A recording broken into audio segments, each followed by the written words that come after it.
Grabar.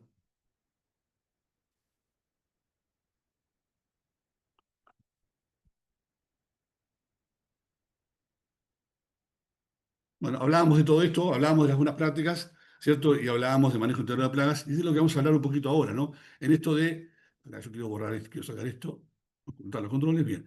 Yo quería, en esto de la gestión de los productos fitosanitarios, ¿no? Donde el proceso arranca, y yo voy a ver si puedo poner acá el puntero, eh, la opción de puntero.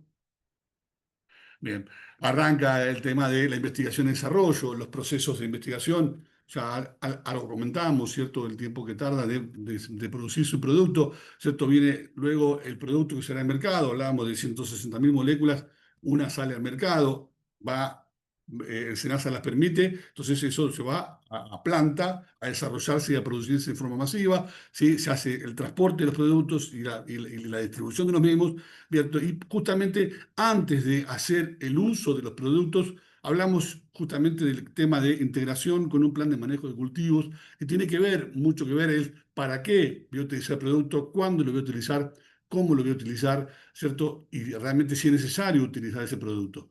Como nosotros decimos, es una herramienta el uso de fitosanitarios, no es la única herramienta, hay un sinnúmero de formas de controlar plagas, tanto malezas, insectos y enfermedades. Los fitosanitarios es una de ellas. Y justamente, como es una herramienta y es importante, justamente por ahí es la más usada, ¿sí? Justamente trabajamos en el uso responsable de esa herramienta, pero también hablamos y sabemos y tenemos que conocer que existen un montón de otras herramientas y vamos a por ahí empezar a hablar de ello en esta charla. Justamente hablamos de el tema de sanidad vegetal como un conjunto de medidas y prácticas que están destinadas a mantener la salud de las plantas, ¿cierto? Tanto las cultivadas como las silvestres. Esto incluye la prevención, el diagnóstico, el control de las plagas, malezas, insectos y enfermedades, repito, con el objetivo de garantizar su crecimiento, desarrollo y productividad de manera sostenible y sin dañar el ambiente. Esto es importante, ¿cierto? Y es esto, justamente buscamos mantener la salud vegetal de esos cultivos.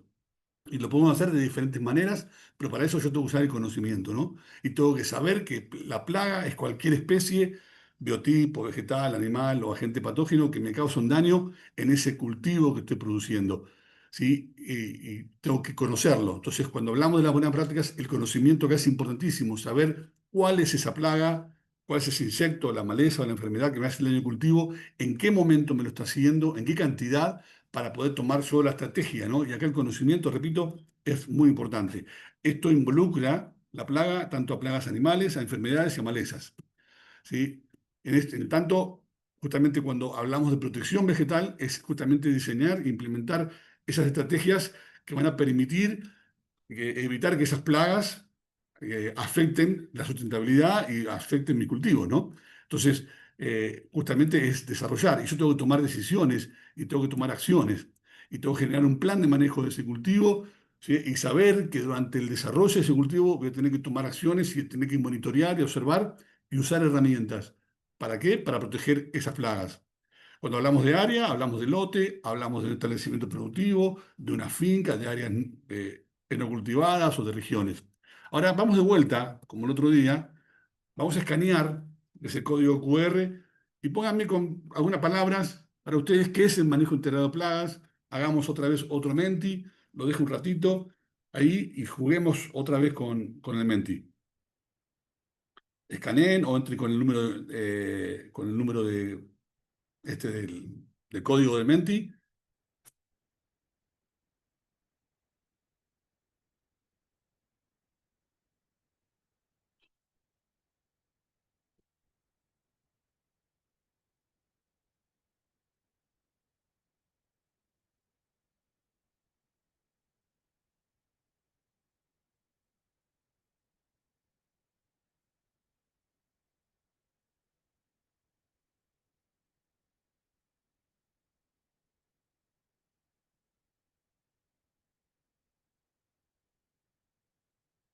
Lo dejo un ratito, así cargamos.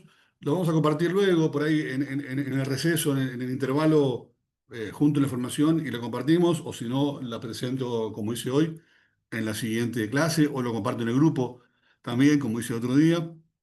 Y bueno, nada, para tener un pantallazo, ¿no? De de qué entendemos por manejo integrado de plagas, qué palabras se nos vienen a la mente cuando hablamos de manejo integrado de plagas.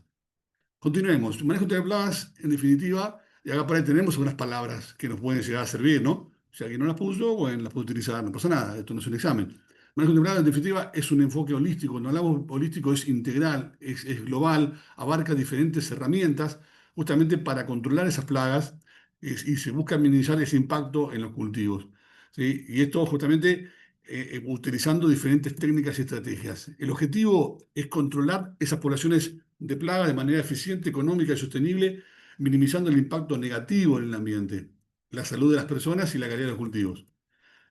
Justamente el objetivo es conservar los recursos naturales, ¿sí? Yo cuando hago un control busco, obviamente, tener productividad en el cultivo, pero también estoy pensando en preservar esos recursos naturales y preservar la biodiversidad de los organismos benéficos. Para eso tengo que saber cuál es el benéfico y cuál es el malo, y cuál es el malo, en qué momento me hace el daño, porque no en todo momento el organismo dañino me hace daño. Tengo que saber en qué momento me hace el daño y qué cantidad, ¿cierto?, va a hacer la acción sobre mi cultivo en merma de mi rendimiento. Obviamente el objetivo también es mejorar la calidad de los cultivos y su valor comercial, ¿sí? Si yo tengo un cultivo de hoja y tengo hongos, una bacteriosis, bueno, y me afecta justamente esa hoja del cultivo, obviamente va a haber un impacto en la calidad comercial de lo que quiera vender, por lo tanto, ahí voy a tener que conocer en qué momento hace la acción esa bacteria, ese hongo sobre el cultivo o ese insecto, en qué cantidad hace el daño, ¿cierto? Y tomar esas decisiones justamente para tomar la mejor decisión posible. También, disculpen, también, cuando hablamos de esto, es justamente protección de la salud humana. ¿Para qué? Para evitar, ya lo vamos a ver luego, por intermedio de la información de la etiqueta y de los tiempos de carencia, si aplico fitosanitarios, pero también si hay, ¿cierto? Utilizo otros elementos orgánicos, bueno, ya son fitosanitarios de diferente origen, ¿no? Pero también saber si hay diferentes insectos que pueden llegar a ser contaminantes y causar alguna afectación a la salud humana. Y también el uso eficiente si tengo que tomar la decisión de fitosanitarios. Ahora, la efectividad de este manejo interno de plagas va a estar relacionada a, si vemos es esto, ¿no? Es el conocimiento como base número uno. Tengo que conocer e identificar cuál es la plaga que tengo en mi región, en qué momento hace la acción, conocer su ciclo de desarrollo de esa plaga, ¿cierto? Y justamente lo voy a identificar, saber si tiene enemigos naturales, para saber si están en el cultivo o si puedo inocularlos para hacer el control. ¿Sí? También tengo que ver en qué momentos afecta, ¿cierto?, a mi cultivo. Tengo que seleccionar el lugar donde voy a sembrar ese cultivo, tengo que conocerlo y eso implica justamente el manejo del agua, nutrientes, el higiene del establecimiento, el manejo de los hospederos de la plaga, saber si esa plaga hace algún ciclo intermedio, dentro de su ciclo hace una etapa, ¿cierto? En algún hospedero, saber si está ubicado en mi establecimiento, en qué lugar, y hacer un control del mismo, justamente para evitar la proliferación de ese insecto, si fuera el insecto, o el hongo, o la bacteria, o lo que sea, hacer observaciones de cultivo, identificar la plaga y justamente utilizando trampas, recuentos de insectos, haciendo recorridas, monitoreos. Luego vendrá la intervención, que puede ser cultural, con maquinarias, control biológico, control químico, rotación de cultivos. Hay diferentes estrategias justamente en ese manejo integrado de plagas para esquivar, ¿cierto? Y hacer el control de la afectación a mi cultivo. Y luego haré la evaluación o voy a valorar justamente cuál fue el nivel de daño de la población, cómo quedó y fijarme nuevos objetivos para el siguiente cultivo. Con lo cual, esto es un circuito, ¿cierto? Y justamente la efectividad de ese manejo interno va a radicar en la combinación justamente equilibrada y coordinada de estos componentes que estábamos viendo acá, estos 5 elementos, justamente en función de la región y del cultivo para lograr la productividad deseada, ¿cierto? Y una producción sostenible. Vamos a ver este video que muestra que juntamos de esta gente de bichos de campo, justamente bichos de campo. A ver si lo puedo hacer correr. Esto que parece la escenografía de un dibujito animado es una nota de periodismo agropecuario, que usted no lo crea. Gastón Krauchuk es técnico en ciencias naturales y es además el coordinador del área de agroecología y de este laboratorio de agroecología de el ISCAMEN. El ISCAMEN es el Instituto de Sanidad y calidad, digamos, agroalimentaria de Mendoza. La provincia de Mendoza es una de las provincias que mejor funciona en este sentido. Hecha esta presentación, esto no es ciencia ficción. No, esto no es ciencia ficción, es realidad. Esto lo hacemos para todos los productores de Mendoza. ¿Y qué es esto? En realidad, esto tenemos un laboratorio de cría de controladores biológicos para hacer una agricultura amigable con el medio ambiente. Vamos a ponerle nombre, sacarle los... cría de insectos. Sí, cría de insectos. Que actúan controlando a otras plagas. Claro. Insectos que controlan... insecto medio vigilante. Sí, en realidad controlan a los niveles de plaga. Lo que nosotros hacemos es entregar a los productores para rearmar la biodiversidad que a lo mejor nosotros mismos hemos a veces destruido, entre comillas. Y en este laboratorio multiplican esos insectos benefactores. Sí. Se llaman insectos benéficos. Lo que hacemos es reproducirlo y se lo entregamos al productor en forma gratuita. ¿Y por qué tiene que ver esto con la agroecología? Que vos sos el coordinador de agroecología. ¿Qué tienen que ver los insectos con la agroecología? En realidad, para cada plaga existe un controlador o varios. La naturaleza. La naturaleza. Y se ha perdido con el tiempo, se ha perdido por nosotros mismos, por el desequilibrio a lo mejor que hemos hecho por el exceso de uso de agroquímicos, por la urbanización, por el asfalto. Por lo que sea. La culpa del ser humano, en realidad, ¿no? Lo cual también me echo un poquito la culpa, porque uno fue joven y a lo mejor no supo lo que estaba haciendo. Pero en esta época lo que se está tomando es conciencia a nivel mundial, y esto se está usando en todo el mundo, y acá también en Mendoza lo que hacemos es tratar de armar esa biodiversidad y el equilibrio ecológico que a lo mejor se perdió durante algunos años. Bueno, pero yo no entiendo lo de agroecología, finalmente. Vos decís, estamos en otra onda, hay que recomponer espacios, pero ¿qué tiene que ver esto con la agroecología? Vos liberás un bicho y estás haciendo agroecología, ¿por qué? Porque de una manera bastante artesanal, como es la que fabricamos acá los insectos, estamos rearmando o reemplazando lo que hacía un agroquímico hace unos años atrás. Hoy la cultura orgánica, biodinámica o permacultura está de moda por una cuestión de conciencia, por lo que quieras, pero nosotros lo que hacemos es armar la biodiversidad. Es un insecto que de algún modo cumple la función que cumplía antes un insecticida. Exacto. Ahora, lo hacés de distinto modo, porque un insecticida era entrar y arrasar en todo caso con la plaga. Vos no, vos tratás de equilibrar ambientes, digo. Sí, nosotros tenemos que convivir con la plaga, es fundamental. La plaga nunca va a desaparecer del todo, porque si no se terminarían estos insectos controladores biológicos. Claro, estos comen la plaga, con lo cual si le terminás el morfi... Exacto. Lo que le enseñamos al productor es manejarse por debajo del umbral de daño económico. ¿Qué quiere decir eso? ¿Qué quiere decir? Que no le haga daño a las plantas, pero que convivan con la plaga y convivan con todos estos insectos. Que tiene que aprender a manejar su entorno, su cultivo dentro de un entorno de la naturaleza donde haya biodiversidad, que la biodiversidad le va a responder de algún modo. Exacto, tiene que lograr el equilibrio y convivir con todos los insectos, que es como se hacía antes quizás de la Primera Guerra Mundial. Ahora me vas a contar quiénes son estos héroes anónimos, en todo caso me los presentarás uno por uno, pero...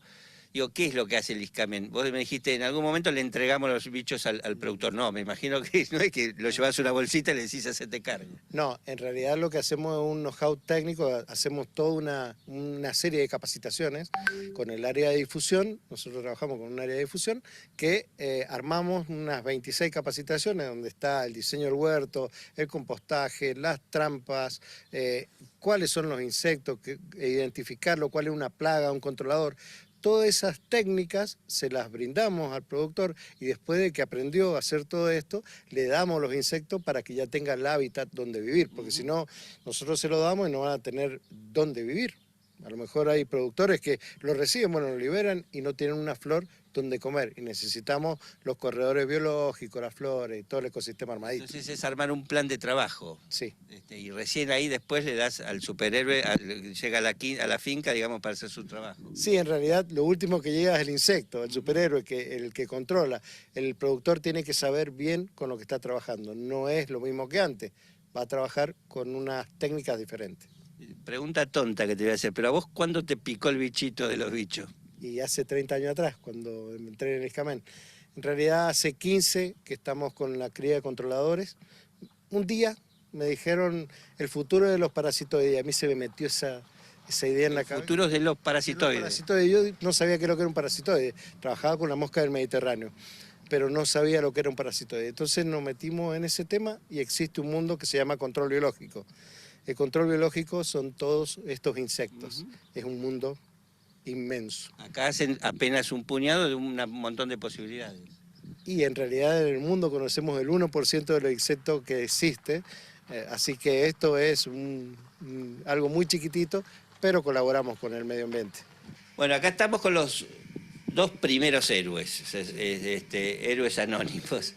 Y me sorprendió la mantis. Yo no la tenía tan eficiente para el control de plagas, ¿no? La tenía como figura mística casi, pero no sabía que servía para esto. Ahí tiene una mala publicidad la mantis, porque se le decía matacaballo, le decía varios nombres, pero era cuando iba arriba de un caballo, o como el Moboretá, era porque estaba comiendo las mosquitas que iba arriba del caballo, en realidad esa es la historia. La mantis nosotros la usamos para control específico de insectos grandes. La mantis religiosa es uno de los mejores controladores porque es un aliado nuestro para cuando hay un ataque de langosta o de tucura. Tucuras, o sea, ¿sí? Llega a comerse una tucura una mantis. La mantis puede llegar a comerse 10 veces su tamaño. Así que es una herramienta genial. Y come de todo. Sí, por supuesto, de todo. A medida que va creciendo, porque ahora tenemos bebé, ya la van a ver, pero después va creciendo y va comiendo, es más grande que su tamaño siempre. Y entonces, imaginemos una finca, un vitivinícola, hay un ataque de insectos grande y empieza, no quiere echar agroquímicos y recurre a ustedes. Y ustedes le dicen, puede ser esta una alternativa. Exacto, tienen la Nasara vididula, que es la chinche verde, la que la pisamos y tiene olor, y no la pueden controlar a lo mejor con agroquímicos, con una mantis, y es grande la chinche verde, y la come perfectamente. ¿Y las mantis ustedes las crían desde los huevos? Sí, tenemos otecas que se llaman así los huevos de mantis, de ahí nacen, que ahora todos los que están acá han nacido hace menos de una semana, hay algunas más grandes. Cuando van creciendo, después de 2 o 3 semanas las empezamos a liberar, y otras las dejamos para la cría. Claro, para multiplicar. Finalmente esto es una cabaña de insectos de algún modo, y tienen que garantizar. Y el otro que me sorprendió es el bichito, la vaquita, sí, bueno, que uno le dice es totalmente inofensiva. ¿Qué va a comer esta vaquita? Y en realidad la vaquita no es solamente de la suerte, uno dice, bueno, tiene una vaquita de San Antonio y da suerte. Nosotros lo usamos porque es un excelente controlador. En el estado larval, como adulto, puede llegar a comer entre 250 y 300 individuos diarios. Come cualquier tipo de plaga. Generalmente come pulgones, pero puede comer cualquier tipo de plaga. Una vaquita puede llegar a poner 8 millones de huevos al año, que es su estadía. 8 millones de... 8 millones de huevos al año. Y esos 8 millones de huevos se van a convertir en más vaquitas que pueden armar una biodiversidad bastante completa. Son densos poblacionales, van poniendo huevos en relación a la comida que tenga para sus hijos, así que eso también es muy importante. Cuando liberamos vaquitas, nosotros liberamos en estadio de huevos y ellos van haciendo su trabajo. Hay algo por qué lo hacemos, no entregamos adultos y sí huevos, porque si le entregamos el adulto, apenas lo coloca, se vuela donde ella quiere. En cambio, la larva va a controlar bien la zona que nosotros queremos. Se va a afincar en la finca, sí, en la finca objetivo del tratamiento. Ahora, ¿necesita biodiversidad para mantenerse esa población? Sí, por supuesto.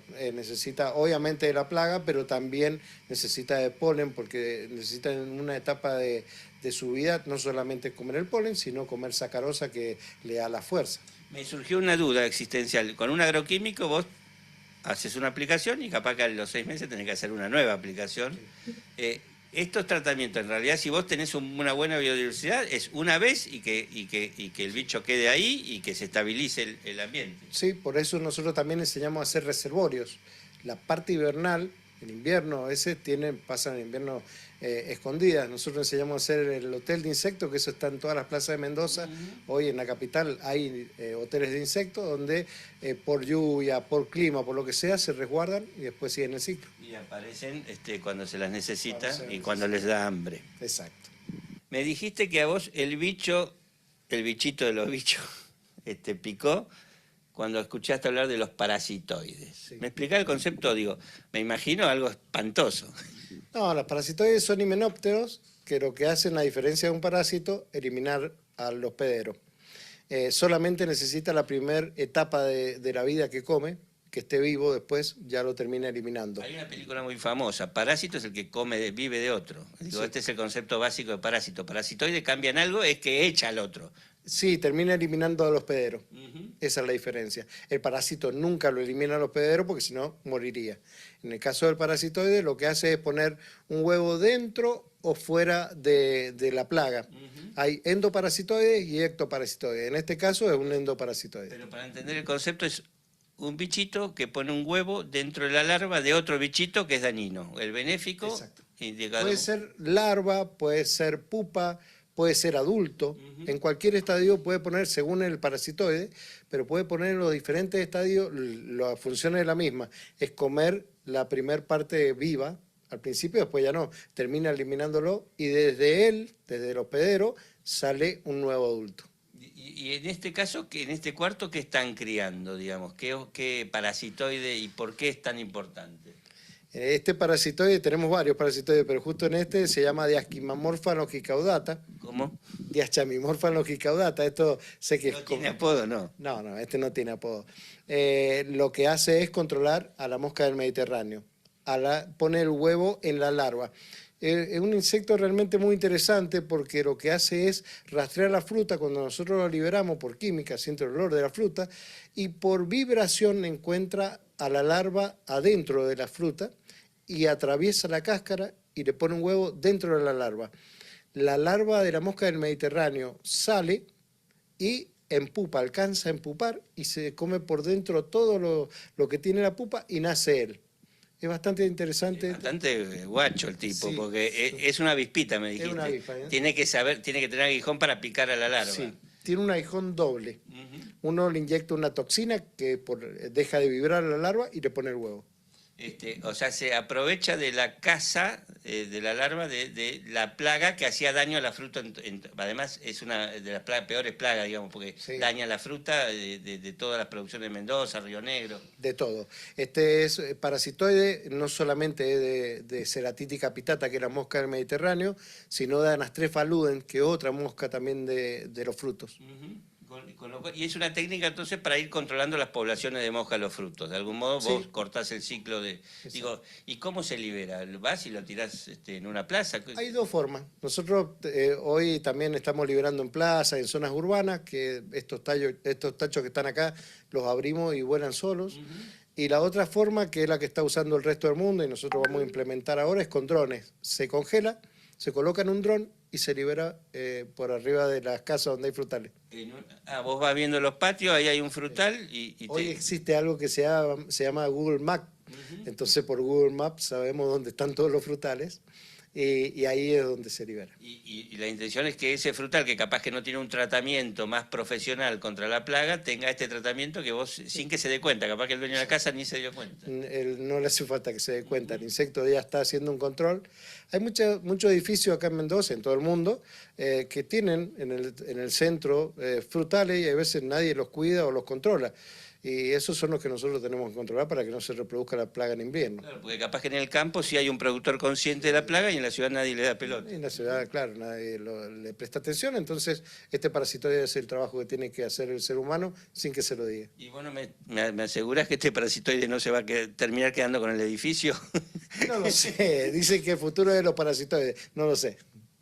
Estos cañitos me parece que es inofensivo, absolutamente inofensivo. Y vos me decís que esconden uno de los superhéroes más poderosos que hay, y yo no sé si cagarme de risa o tomarte en serio. Explícame. Sí, en realidad esto es una cría de crisopas. La ¿Qué? crisopa es un neuróptero, es un bichito que tiene alitas con nervaduras, como si fuera una libélula, pero en chiquitito. Parece muy inofensivo. Cuando es adulto, es inofensivo. Come polen, miel, pero el hijo, la larva, puede llegar a comer 800 pulgones diarios o cualquier tipo de plaga, 800 individuos diarios, 60 por hora. El que más come, casi yo creo en la biodiversidad, el que más come. Es un adolescente cagado de hambre. Sí, en realidad sí. Tenemos problemas de canibalismo también, se come a toda la plaga, al hermano, al padre, no tiene problema. Es terrible. Sí, le dicen el cocodrilo de los sáfidos, pero es muy efectivo. En realidad es muy efectivo. Nosotros tenemos una cría muy, muy grande en toda la provincia. Pues, yo creo que tenemos más de 1 millón semanal, 1 millón de huevos semanales. Esos huevos se le entrega al productor. ¿Y cómo le entregas? Deben ser minúsculos los huevos. ¿Cómo se lo entregas al...? En papelitos, lo ponen en los papeles con un pedicelo. Ese pedicelo está hecho a propósito. Darwin y la evolución yo creo que tuvo algo que ver ahí. Siempre lo cuelgan debajo de una hoja. ¿El papelito que vos le das con los huevitos? No. El huevo está colgado de un pelito. Ajá. Que tiene el mismo largo que las 4 patas de atrás de este insecto. Ajá. Entonces, ¿para qué es? Para que cuando intente comerlo se caiga. Es una cuestión para preservarse. Entonces, así lo hacen. Para cuidarse, lo ponen debajo de una hoja para que no le afecte el sol. Cuando nace, se cae y ya, digo... Cuando nace, sale a caminar, camina 25 metros diarios, rastreando comida, es muy efectivo.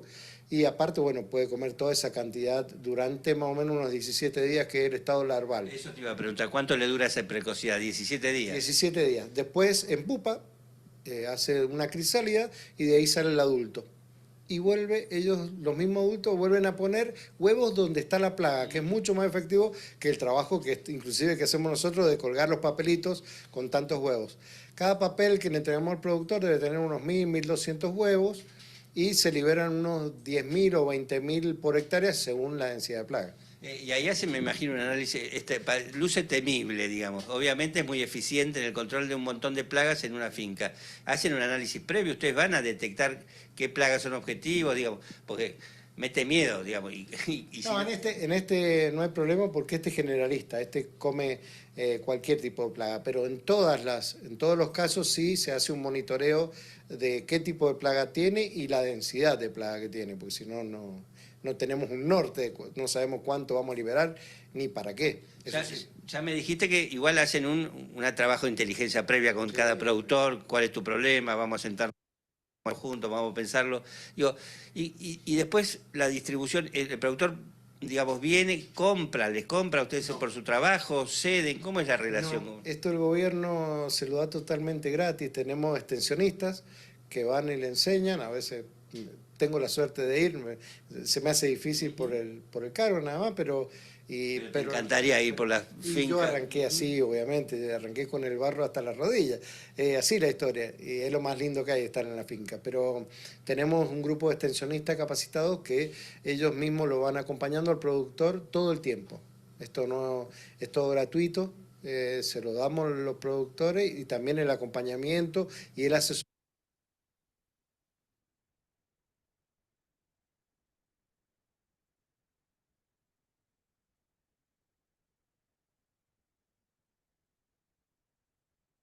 Bueno, hasta ahí llegó este video. Tenía ganas de escuchar más. Pero bueno, estamos ahí, ¿no? Sí, sí. Bien. Bueno, después comentamos el video, realmente muy interesante. Hasta yo me sorprendo cuando lo escucho. Voy a borrar esto. Bueno, entonces cuando hablamos, justamente escuchamos un poco en el video sobre el tema de monitorear. ¿Qué tengo que saber cuando monitoreo? ¿Qué información? El conocimiento que tengo que tener. Tengo que saber qué plaga es la que tengo, si es una maleza, si es una enfermedad, si es un insecto, en qué estado está el cultivo, también en qué momento hace la acción esa plaga. Por lo tanto, tengo que saber justamente si mi cultivo puede soportarlo, ¿cierto? Y en qué estado de desarrollo fenológico está. Saber el rendimiento de mi cultivo para saber, en definitiva, cuánto voy a soportar de la acción de esa plaga antes de hacer una acción de un control, ¿cierto? Ya sea a través de otro insecto, a través de una cuestión cultural, mecánica o aplicación de fitosanitario. Y obviamente también conocer el suelo, conocer el ambiente donde estoy, ¿sí?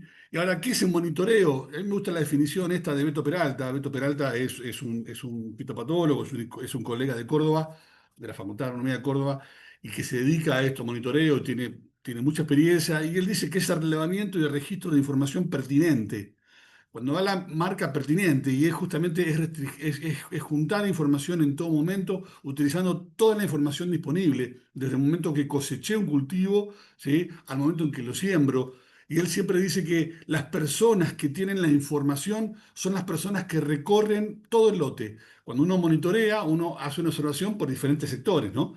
pero esta información a veces la puedo tomar de quien recorre todo el lote. Y quien recorre todo el lote es aquella persona que sembró el lote o aquella persona que cosecha el lote y que me puede dar información previa para saber qué va a suceder en mi lote si lo cosechó y me dice, che, acá había un remolino de, no sé, de sorgo de Alepo y cuando fui a cosecharlo había remolino de esta maleza. Bueno, yo puedo registrar esa información, puedo tener ese dato. Es importante justamente para qué, para tomar acciones siguientes. Por lo tanto, el veto dice que justamente es relevar y registrar información pertinente durante un periodo de tiempo con el objetivo de definir un manejo sanitario del cultivo.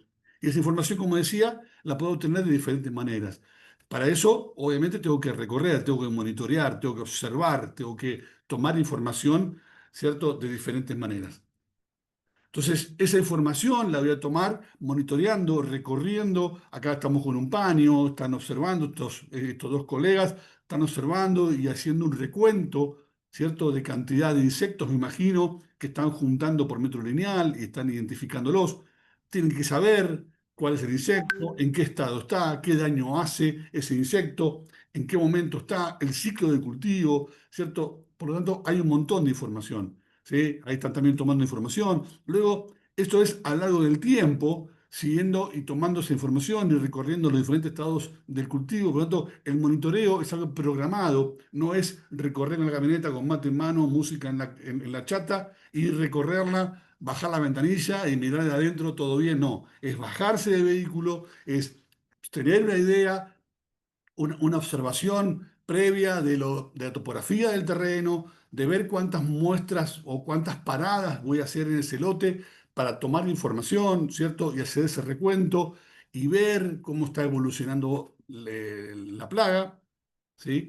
Tomar información. Hoy hay mucha más información a partir de tecnologías, de fotos digitalizadas, con drones, con fotos satelitales o mapas espectrales. Hay diferentes informaciones que puedo tener, ¿cierto? Puedo tener información de mapa de cosecha y de rindes y puedo saber si fue por una cuestión de algún ataque de plaga, por tipo de suelo, por rendimiento, con lo cual también después puedo también hacer un mapa de siembra, ¿no? Y está en relación también al tipo de ambiente, ¿cierto? Que también va a estar relacionado justamente al tipo de suelo, nutrientes o cuestiones edáficas o impedimentos, pero también puede estar relacionado a cuestiones de malezas, enfermedades que estén ubicadas por sectores. Por lo tanto, toda esa información, ¿cierto? La llevo a una base de datos y ahí registro información y planifico una estrategia de manejo de ese cultivo. Con lo cual, monitorear es un proceso de juntar información, como dice Beto, y procesarla justamente para ese cultivo, para el siguiente, y que esa información me sirva justamente para sucesivos procesos. Entonces, ahí hablábamos en el video, escuchábamos que hablaban de un umbral de daño económico, ¿no? Y esto, obviamente, justamente es esto, es un nivel de población de una plaga en la cual las medidas de control se justifican justamente cuando se supera ese nivel de daño económico. En este gráfico, para ejemplificarlo y entender que ese es umbral, ¿sí? Yo tengo en este eje coordenadas, en el tiempo, densidad poblacional, ¿sí? Yo tengo en esta línea roja tengo, bueno, ahí vive la población, hay un punto de equilibrio, está ahí la población, sé que están, por el monitoreo observo que hay algún insecto que va a generar, causar daño, pero como no me causa ningún daño, no está haciendo ningún efecto en mi cultivo, está ahí, no es necesario tomar acciones, más si fuera con fitosanitario, tampoco es necesario salir como loco a buscar una máquina, hacer una aplicación de algún producto, porque no tiene sentido, ¿cierto? Está por debajo de ese umbral de daño, que es la línea punteada. ¿Sí? Bueno, supongamos que es chinche y está ahí la chinche dando vueltas, empiezan a multiplicarse, por ellas siguen por debajo del umbral de daño que me hace al cultivo. Y bueno, ahí empiezan a multiplicarse y ahí supera ese, daño, ese umbral donde genera un daño en mi cultivo, con lo cual ahí tengo que tomar una acción. ¿Sí? Y la acción será, bueno, como decía en el video, si hay algún parasitoide, si hay algún insecto que hace un control, o tomar yo la acción, ¿cierto? De aplicar algún fitosanitario, como siempre decimos, puede ser de origen químico, biológico, natural, mineral, puede ser diferentes tipos de fitosanitario para hacer el control de esa plaga, ¿no? Discúlpenme, como va entrando gente, voy perdiendo el control de los botones. Bien, entonces, en definitiva, es esto, eso, la cantidad de insectos, fíjense, ahí tengo mi umbral, a ver si puedo borrar esto, ¿dónde está la barrita esa? Bueno. Bueno, ahí tengo el umbral de daño, ¿sí? Tengo el nivel de daño económico, el umbral económico de acción, ¿sí? Y la línea verde en el tiempo, ahí tengo la plaga, y cuando esta plaga se acerca al daño, al umbral de daño económico que tengo que hacer la acción, bueno, hago una acción de manejo, ¿sí? Cualquiera sea, acá apareció, vamos ahora a eliminarlo, hacer una acción de manejo sobre esa plaga, ¿sí? Y bueno, obviamente en el tiempo esa plaga seguirá desarrollándose y tendré que hacer seguramente a futuro otra acción. Y bueno, lo que voy tratando es evitar que supere ese daño de umbral económico a través de las observaciones en el territorio, hacer el monitoreo y tomar acciones concisas. ¿Sí? En ese momento es cuando tomaré la acción. En este momento tomo una acción y a futuro haré otra acción de manejo si es necesario en función de cómo se desarrolle la plaga y cuál será, si se arrima a mi umbral, la punteada ahí amarilla, ¿cierto? Que es mi umbral económico de acción, ¿sí? Y ahí, si supera eso, ya estoy perdiendo plata. Ahora, ¿qué producto voy a aplicar? Y acá hay diferentes cuestiones y tengo que tomar decisiones, ¿cierto? Primero tengo que evaluar mi sistema y ver si voy a aplicar un producto o qué acción voy a ver. Es necesario tomar medidas de control y esto en todo sentido. Yo cuando planifico un cultivo también utilizo lo que es por ahí un cultivo transgénico, que sé que ese cultivo ya tiene un gen incorporado que me puede ayudar a controlar algún tipo de plaga, ¿cierto? Si aparece, porque sé que puede aparecer. Con lo cual, en definitiva, todo esto es un plan estratégico que voy haciendo. Tengo diferentes opciones para controlar y voy a utilizar fitosanitarios cuando corresponda y de la manera que corresponda. Y siempre hablamos del uso responsable, ¿cierto? En toda esa cadena de procesos para utilizar productos, desde la compra, la receta agronómica, el diagnóstico, obviamente. Después viene la receta, la compra y la aplicación de la manera responsable, ¿sí? Y para eso, yo, si tuviera que tomar esa acción o esa decisión de utilizar un producto fitosanitario, vamos a empezar a meternos en dónde obtengo la información, dónde son las fuentes de información para saber cuál es la dosis que tengo que aplicar. Y hay diferentes lugares donde yo puedo tener la información. Bueno, hoy, para que sepan, CASAFE como cámara tiene una guía de productos fitosanitarios, ya no se hace más, como está acá abajo, el Bibliorato Grande, la última edición creo fue de 2015-2017, esa fue la última edición en papel, desde esa época para acá, hoy está en una aplicación que se puede bajar para computadoras, para teléfonos Android y iPhone, ¿sí? Lo puedo bajar gratis, entonces tengo toda la información y puedo buscar en esa base de datos por cultivo, por plaga, por lo que quiera, voy buscando información, ¿cierto?, sobre los productos. Obviamente va a estar ahí los productos de las empresas de la Cámara, ¿no? Pero también lo puedo buscar por producto, por marca comercial o por principio activo, ¿sí? Y si busco el principio activo, bueno, ahí ya después tendré que buscar principio activo y si quiero por otra marca que no sea de la Cámara, puedo utilizarlo, porque en definitiva el principio activo después buscar el producto químico, ¿cierto?, que quiera, ¿no? Pero en definitiva hay información para buscar y justamente para tomar la mejor decisión. También está la información del profesional, ¿cierto? Que obviamente se capacitó, tiene el conocimiento y a través de una receta agronómica me hace la prescripción. Seguramente también el profesional, a partir del conocimiento, utilizará la información que le brindan las empresas que expenden los productos. En este caso, la guía es información de las empresas que expenden, más lo que también expenden otras empresas que no están en la Cámara, ¿no? Pero en definitiva, esa información, la huelga de receta, más todo su conocimiento adquirido, ¿cierto? La receta agronómica es importante. También está lo que se llama las hojas de seguridad, que es información que no está en la etiqueta, que es información mucho más amplia y que antiguamente cuando venían los productos de la agronomía con el transporte de la industria, ¿cierto? A las agronomías, venía el remito y ahí abrochado venía antes la hoja de seguridad, donde decía otras cuestiones sobre toxicidad aguda, tipo de toxicidad, ecotoxicidad, cómo almacenarlos, cómo apilarlos, cómo trabajar en un posible derrame, cómo se degradan los productos, un sinnúmero de información que no está en la etiqueta. La etiqueta tiene que tener información específica, ¿cierto? Y bueno, justamente ese resto de información va en la hoja de seguridad. Hoy la puedo bajar a través de un pendrive, a través de los PDF, hoy está, ¿cierto? Y las agronomías deberían también dar, de hecho lo hacen, al productor junto con el remito ese pendrive o esa hoja de seguridad de los productos fitosanitarios. Y por obvio, la otra información va a estar en la etiqueta, ¿cierto? Que es lo que vamos a hablar un poquito ahora de, de los productos fitosanitarios y y su etiqueta.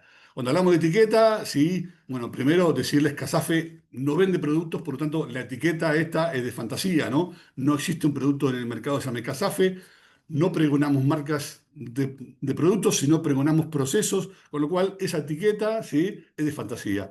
Y obviamente vamos a ver las partes que tienen una etiqueta de fitosanitarios, ¿no? Primero saber que hay varias resoluciones. Acá seguramente va a haber que sumar a una resolución nueva que hay en el SENASA, pero las resoluciones con respecto a etiqueta, la 367 del 14 y la 350 del 99, sí, específicamente a etiquetas, habla de la información que tiene que tener la etiqueta y cómo tiene que estar esa etiqueta, cómo tiene que estar distribuida esa información, ¿no? Y justamente eso es muy importante. ¿Por qué? Porque la información que encuentra en la etiqueta es información que hace referencia al nivel de toxicidad de los productos y vamos a encontrarla por el colón de la banda toxicológica, ¿no? Que hablábamos otro día, la toxicidad de los productos por su toxicidad aguda, ¿sí? Hacia las personas. Y esto implica la banda roja, la banda amarilla, tanto la roja clase 1A y 1B, la clase 2 amarilla, la clase 3 azul, la clase 4 verde. Esa la voy a encontrar por ahí abajo. Voy a encontrar teléfonos de emergencia. En las etiquetas hay teléfonos de emergencia de diferentes provincias o centros de asistencia toxicológica. Hoy también estamos trabajando con el SENASA para actualizar, ¿cierto?, los teléfonos de emergencia que figuran en varias etiquetas de varias provincias para también tener ese teléfono. Pero también existe lo que llamamos la gotita, que es esa gotita roja, ese 0800, donde ahí las 24 horas del día y también de noche, decimos, atiende un médico toxicólogo. Si yo ahora llamo por teléfono, me va a atender ese médico toxicólogo, donde me va a dar información de cómo actuar frente a la exposición que haya tenido alguna persona, yo o alguna persona, o también me permite, cuando voy a un centro de salud, primeros auxilios en una localidad, no hay médicos toxicólogos en todos lados, ¿cierto? Ese médico clínico de la guardia, que no es especialista en toxicidad, bueno, justamente puedo hacer que se conecte telefónicamente con ese médico que está en el TAS y a ambos médicos, ¿cierto?, cruzarse información para asistir al paciente que se expuso. También voy a tener información sobre primeros auxilios en la etiqueta, qué cosas tengo que hacer de primeros auxilios. ¿Para qué? Para asistir a una persona que esté expuesto por diferentes vías, inhalatorias, o justamente respiratoria, vía oral o dérmica, a los productos fitosanitarios. Voy a obtener también la información sobre qué productos, perdón, sobre qué elementos de protección personal tengo que utilizar cuando voy a manipular los productos antes y durante la aplicación, ¿cierto? Y durante y después de la aplicación. Si veo una jaulita acá con un candado y alguien quiere alcanzarla, obviamente implica poner alejado del alcance de los niños los productos. Esto tiene que ver con el depósito, ¿cierto? Cuando manipulo, si veo dos manitos negras, significa que tengo que usar guantes, o si veo dos pesitos negros, tengo que usar botas. Si veo acá una mochila, obviamente usar, o aplicando con mochila, usar el equipo personal al momento de la aplicación, o lavarse las manos después de la aplicación. Esos pictogramas para personas que no saben leer y escribir y que también son señales de advertencia rápidas a la observación. También voy a tener en la etiqueta todo lo que implica con respecto a recomendaciones de aplicación, tanto lo que es dosis de producto, ¿cierto? Es gramos, litros o decilitros o centilitros o hectolitros, lo que sea, por hectárea, ¿cierto? O en tantos litros de agua. ¿Qué condiciones ambientales son las que tengo que tener en cuenta al momento de aplicar? Tanto temperatura, ya lo vamos a ver luego, temperatura, humedad, viento, dirección y velocidad de viento. Ya lo vamos a ver cuando veamos tecnología de aplicación. ¿Sí? Los volúmenes de aplicación, que no es la dosis, sino es el volumen que voy a aplicar poniendo la dosis. O sea, yo voy a poner tantos litros por hectárea de tal producto, supóngase 1 litro por hectárea de este producto, bueno, va acompañado con 80 litros de agua por hectárea, con lo cual es ese volumen de aplicación. Acá es un tema, cuando hacemos los cursos de carnet de aplicador, que discutimos mucho y conversamos mucho con los aplicadores. ¿Por qué? Porque hay una tendencia de los aplicadores de usar bajos volúmenes. Cuando uno conversa con ellos, dicen, no, porque hace un buen efecto. Usar bajos volúmenes es un riesgo para el ambiente, ¿cierto? Y para la tecnología de aplicación. ¿Por qué? Porque usar bajos volúmenes implica poner 6, 7, 8 productos, ya lo vamos a ver cuando hablemos de carga y mezcla de productos, ¿cierto? En un bajo volumen. Supónganse 40 o 30 litros de caldo por hectárea. Entonces es como querer poner azúcar a un café y ponerle más azúcar y llega un momento que por más que revuelva, el azúcar no se va a disolver en el agua, aunque el agua sea el solvente universal, porque tiene una capacidad, cierto, limitada de disolución, con lo cual voy a tener problemas de precipitación más allá de si pongo productos que son insolubles, que están en suspensión o que generan micelas. Y esto puede generar lo que se llama corte de caldos, ¿cierto? Incompatibilidades y muchos problemas de taponamientos, roturas. Pero al aplicador le sirve este concepto. ¿Por qué? Y porque con un mismo volumen de tanque hace más hectáreas. Si yo le decía, tenés que aplicar 80 litros por hectárea, y bueno, el tanque que tiene le sirve para una cantidad de hectáreas, si tú aplicas 30 por hectáreas, obviamente puede ser más y le es más eficiente el tiempo, pero no es una buena práctica, ¿cierto? Vamos a hablar de esto cuando volvamos a hablar de tecnología de aplicación, porque es importante. Y la etiqueta es un documento, ¿cierto? Que cuando yo abro el envase, yo estoy aceptando cumplir con esa etiqueta. Obviamente puedo hacer lo que se me ocurra, sí, pero en definitiva esa etiqueta está diciendo cómo es la forma de aplicar, cómo es la dosis, cómo es las condiciones ambientales, como decíamos, el volumen, para qué cultivo y para qué adversidad está permitido y está registrado este producto. Porque los productos se registran, como decíamos en la clase anterior, en el SENASA y el SENASA autoriza para ese cultivo, para esa forma de aplicación y para esa plaga. Ahora que estoy hablando forma de aplicación, también están registrados para aplicarlos con mochila, con máquina terrestre o avión, ¿cierto? Hoy en el mercado, recién hoy, para el tema drones, hay 7 productos registrados para aplicación con dron. Cualquier producto que no esté registrado para aplicación con dron está fuera, ¿cierto?, de la forma de aplicación. Eso se llama desvío de uso. Mucha gente dice, bueno, lo que no está prohibido está permitido, y uno también puede decir, y bueno, a ver, acá hay riesgo, ¿cierto? Se generan cuestiones que son complicadas. Bueno, todo eso es para una cuestión más que nada legislativa, y repito, se lo voy a dejar al amigo Figal en la próxima charla. Bien, seguimos con esto, con etiquetas. La Gracias, etiqueta, Patuco. te estoy tirando, va a faltar en la próxima reunión. Figal salió del No me van grupo. a encontrar. Figal salió del grupo. Bueno, buscaremos a otro.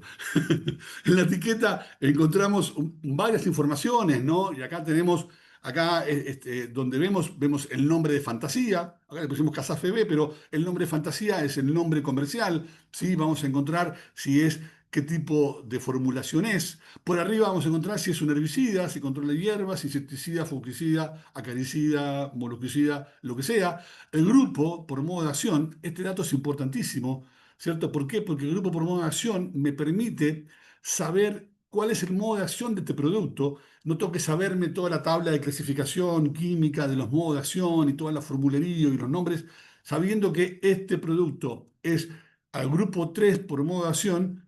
Lo que tengo que hacer yo como profesional o productor es evitar repetir un grupo por modo 3.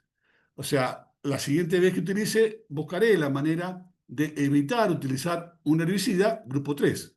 Ya está, con solo eso es tan sencillo y no tengo que saber todas las fórmulas, como decía recién, hay un montón de fórmulas y grupos de compuestos a los cuales, por modo de acción, ¿no? En definitiva. ¿Por qué? Porque muchas veces los productores o aplicadores, o también la gente común, piensa, bueno, cambio la marca, no, cambio la droga, que es lo que sigue acá, ¿cierto? La composición química. No, porque por ahí diferentes productos químicos tienen mismo modo de acción, ¿sí? Por lo tanto, para evitar la resistencia, o sea, el acostumbramiento, ¿cierto? Perder la eficacia, que en definitiva a la larga va a suceder siempre, y por eso se van buscando productos y se van cambiando productos, ¿cierto? Tengo que generar diferentes modos de acción. También voy a tener por acá abajo quién fue el que puso el producto dentro del envase, la información de la empresa que lo formuló. Acá pusimos Casafe, pero voy a tener toda la dirección, teléfono, mail, voy a tener el contenido, voy a tener el vencimiento, fue importante, el número de lote, el origen, si es inflamable. Bueno, el siguiente dato que voy a tener acá es, bueno, por debajo, como decía, la banda toxicológica, ¿cierto? El tipo de color y toxicidad, en este caso es banda verde, y por arriba los pictogramas, a ver si tengo más información. Bueno, los pictogramas, ¿cierto? Como decíamos recién, ¿cierto? Cuidado del ambiente.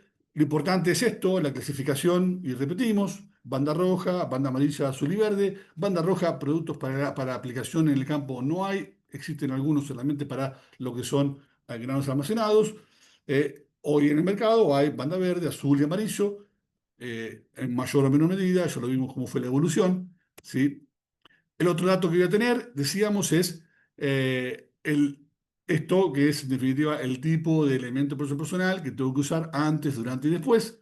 Ya lo dije, está bueno remarcarlo, ya vamos a hablar ahora de EPP, ¿sí? Los pictogramas son dibujos o símbolos, ¿sí? Que en definitiva para cualquier persona que no sabe leer y escribir o diferentes idiomas, bueno, puede entenderlos, ¿no? Hay pictogramas de almacenamiento, como decíamos, de procedimiento, de cómo se manipula un producto, ¿cierto? De cómo se aplica, elementos de protección personal, si te usan mascarilla, máscara respiratoria, botas, guantes o delantal, ¿sí? Y también de cuestiones ambientales, ¿sí? Peligro al ambiente o peligro para animales domésticos o para abejas o no apto para aplicación aérea. Hay muchos productos que no son aptos para aplicación aérea, ¿cierto? Y es importante ver ese pictograma y entenderlos. El otro dato, bueno, acá volvemos con los pictogramas. Acá lo que quería marcar era voy a tener en esta parte que dice B, precauciones de uso. Lo que está en rojo es para el médico, es información para que el médico vea ciertos tipos de antídotos o qué acción tiene que realizar sobre ese paciente. Voy a tener en lo que dice punto C para qué cultivos está permitido, está registrado el producto, para qué plagas, en qué dosis y de qué forma de aplicación. También va a tener temas de restricciones, los tiempos de carencia, los volúmenes de aplicación, un sinnúmero de información que es importante. Siempre el aplicador en los cursos, cuando hacemos cursos de carnet junto con el ministerio, por lo menos yo siempre le pregunto, levante la mano quién leyó alguna vez una etiqueta. Y parece una pregunta pava, ¿no? Pero en definitiva es importantísimo. Y generalmente sucede que muy pocos de los aplicadores leyeron alguna vez una etiqueta. Y uno les dice y les plantea, en la etiqueta hay mucha información que les puede ser útil porque cuando sucede algo, y ese algo puede ser que alguien se expuso y se intoxicó, ¿cierto? Ellos mismos o una tercera persona, ¿cierto? Tenemos que recurrir a la etiqueta y cuando sucede algo y queremos recurrir a la etiqueta, vamos a estar tan en shock, nervioso, y más si es un familiar o un ser querido o un niño, ¿cierto? Con lo cual va a ser difícil encontrar la información. Por lo tanto, siempre es bueno saber dónde está la información. ¿Para qué? Para prevenir, para poder tomar acciones cuando sucedan las cosas, ¿no? Días de lluvia o de mal tiempo en la casilla, en el campo hay, con lo cual en la casilla tomando mate, en vez de estar paviando con el teléfono y jugando y scrolleando por las redes, léete la etiqueta, léela una vez por lo menos para saber dónde está la información que dice sobre tu cuidado como aplicador, cuidado al ambiente, a terceras personas y qué hacer en caso de la exposición. Es muy importante, para eso está, y justamente esa información tiene que estar de una manera ordenada. Yo en la etiqueta no puedo poner lo que se me ocurra, ¿no? Tengo que ponerlo de esta manera, como estamos mostrando, de una manera estipulada. Bien, seguimos. Información que voy a tener en la etiqueta o no, pero también después traer la hoja de seguridad y tengo que conocerla, y más para productos que van a consumo directo. El tiempo de carencia es el tiempo que tiene que transcurrir, como dice acá, entre la última aplicación sobre sobre el cultivo y el periodo en el cual puedo cosecharlos para consumo. Esto es muy importante, ¿no? Y esto, cuando hacemos capacitaciones a producciones intensivas, imaginémonos los cordones, ¿cierto?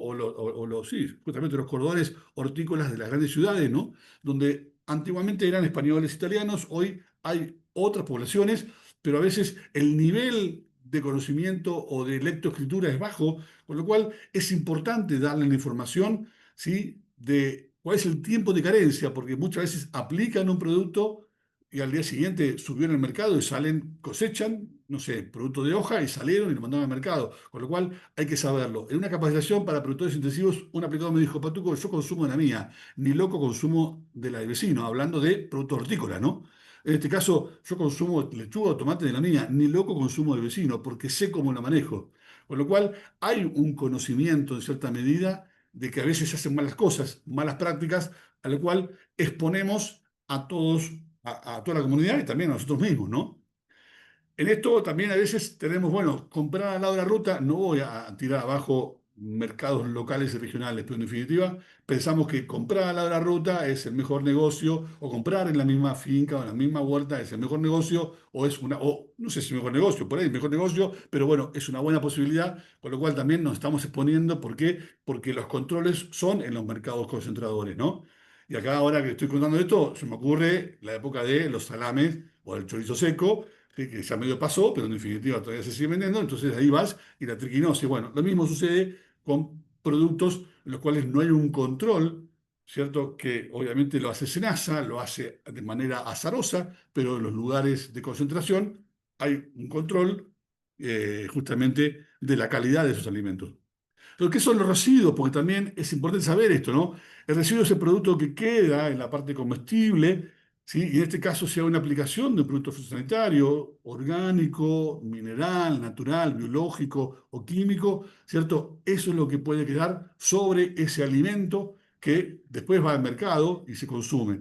Y para eso, déjenme contarles rápidamente, a modo de pantallazo, ¿cierto? ¿Cómo es esto de cuáles son los niveles de residuos que se estudian y qué significa el límite máximo de residuos, ¿no?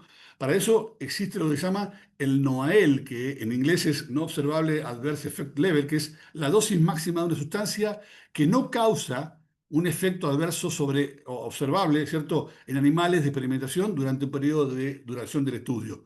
Eso es el NOAEL. Es una medida, ¿cierto?, donde no hay un efecto observable. Luego viene lo que se llama la dosis de referencia aguda, que es la cantidad de una sustancia que puede ingerirse en un día sin que represente un riesgo para la salud, expresado en miligramos de esa sustancia por kilo de peso vivo. Y también la ingesta diaria admisible, la IDA, que es la cantidad de sustancia de un alimento que puede ser ingerida por una persona diariamente durante toda su vida sin que represente un riesgo para la salud, en miligramos por kilo por día. Para que tengan una idea, ¿cierto? También se estudian en una dieta base tipo, ¿cierto?, de todos los productos, cuál es la ingesta diaria admisible para decir, che, este es el límite, porque el límite máximo de residuo que escuchamos, ¿cierto?, hablar, es un límite y es un valor legal, que es la concentración máxima de residuos de un fitosanitario que se permite legalmente en un producto alimenticio, miligramos de principio activo por kilo de alimento, sin representar riesgo para el consumidor. Esto está en el Codex Alimentarius, donde ese límite máximo de residuo está muy por debajo del NOAEL y muy por debajo de la dosis diaria de referencia o la ingesta diaria admisible.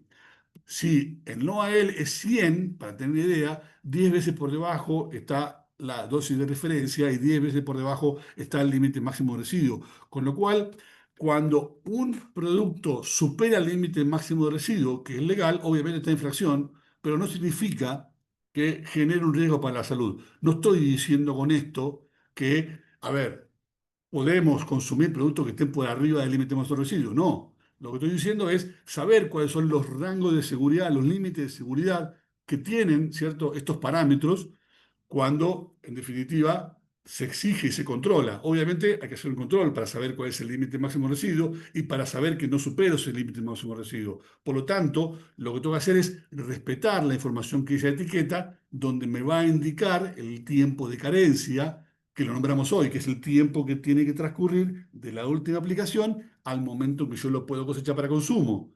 Por lo tanto, si yo respeto ese límite de carencia, estoy también respetando y llegando al límite máximo de residuo que puede tener ese alimento para no generar daño a las personas. Entonces, en definitiva, esta placa lo que nos muestra es esto. Cuando vemos en los medios superior al límite máximo de residuo o se encontró residuo que está incluso por debajo del límite máximo, porque a veces nos llegan información, che, pero a ver, encontramos residuos, sí, pero no está por arriba del límite máximo de residuo. Bueno, pero igual hay, pero igual no está, o sea, no está superando el límite legal. Por lo tanto, no hay riesgo para la salud, justamente. Los niveles, Argentina tiene las exigencias tan altas como la Comunidad Europea y el mercado americano en función a esto de los límites máximos de residuos, justamente porque son muchos de los mercados, digamos, que nos compran, ¿cierto?, nos exigen este tipo de información. Entonces, cuando hablamos de esto, y vamos a jugar y hacer un ejemplo, ¿Sabes cuántas manzanas tenés que comerte para tener efectos observables en tu cuerpo si consumís una manzana aunque tenga los límites máximos de residuos? O sea, no superó el límite máximo de residuos. Entonces la pregunta que podría hacerle si tuviéramos presencial sería ¿cuántas? ¿Cinco manzanas ustedes creen que debo consumir para llegar a tener un daño observable a esa persona? Normal, ¿cierto? Porque también está en relación al peso corporal, también está en relación a otros alimentos que consuma. Supongamos que bueno, cinco es, no, no es.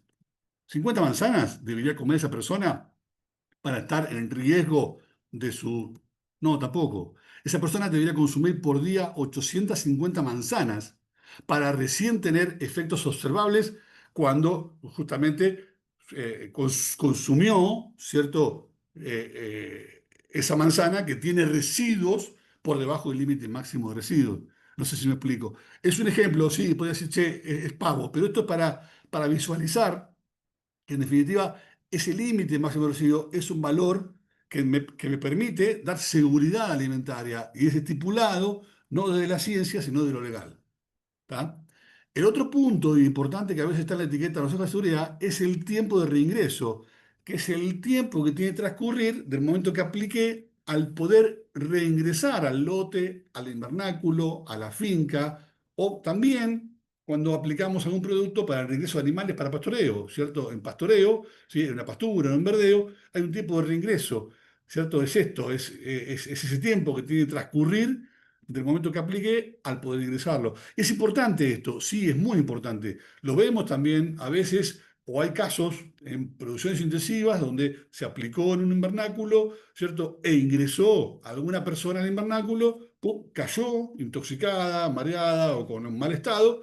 Bueno, y la otra persona la va a asistir y por desconocimiento ya son dos los que caen adentro, ¿cierto? Con lo cual, cuando voy a ingresar, lo que tengo que utilizar, y ya lo vamos a ver luego, es el equipo personal, más allá de la aplicación, si voy a hacer reingreso a un lote donde no se cumplió este periodo de reingreso.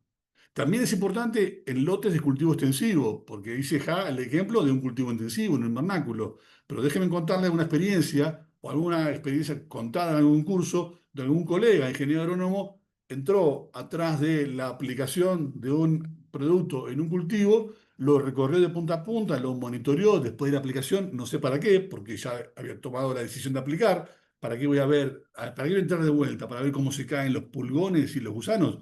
Si lo que pido son pequeñas gotas que tienen que hacer una acción biológica dentro, ¿cierto? O de síntesis dentro de ese insecto o de esa plaga, ¿cierto? No estoy tirando piedritas o balines de plomo y las voy noqueando. Lo que voy haciendo es algo, bueno, ese colega ingresó y cuando terminó en la otra punta cayó intoxicado con serios daños, creo que pasó para otro lado. Con lo cual, el tiempo de reingreso al lote es muy importante.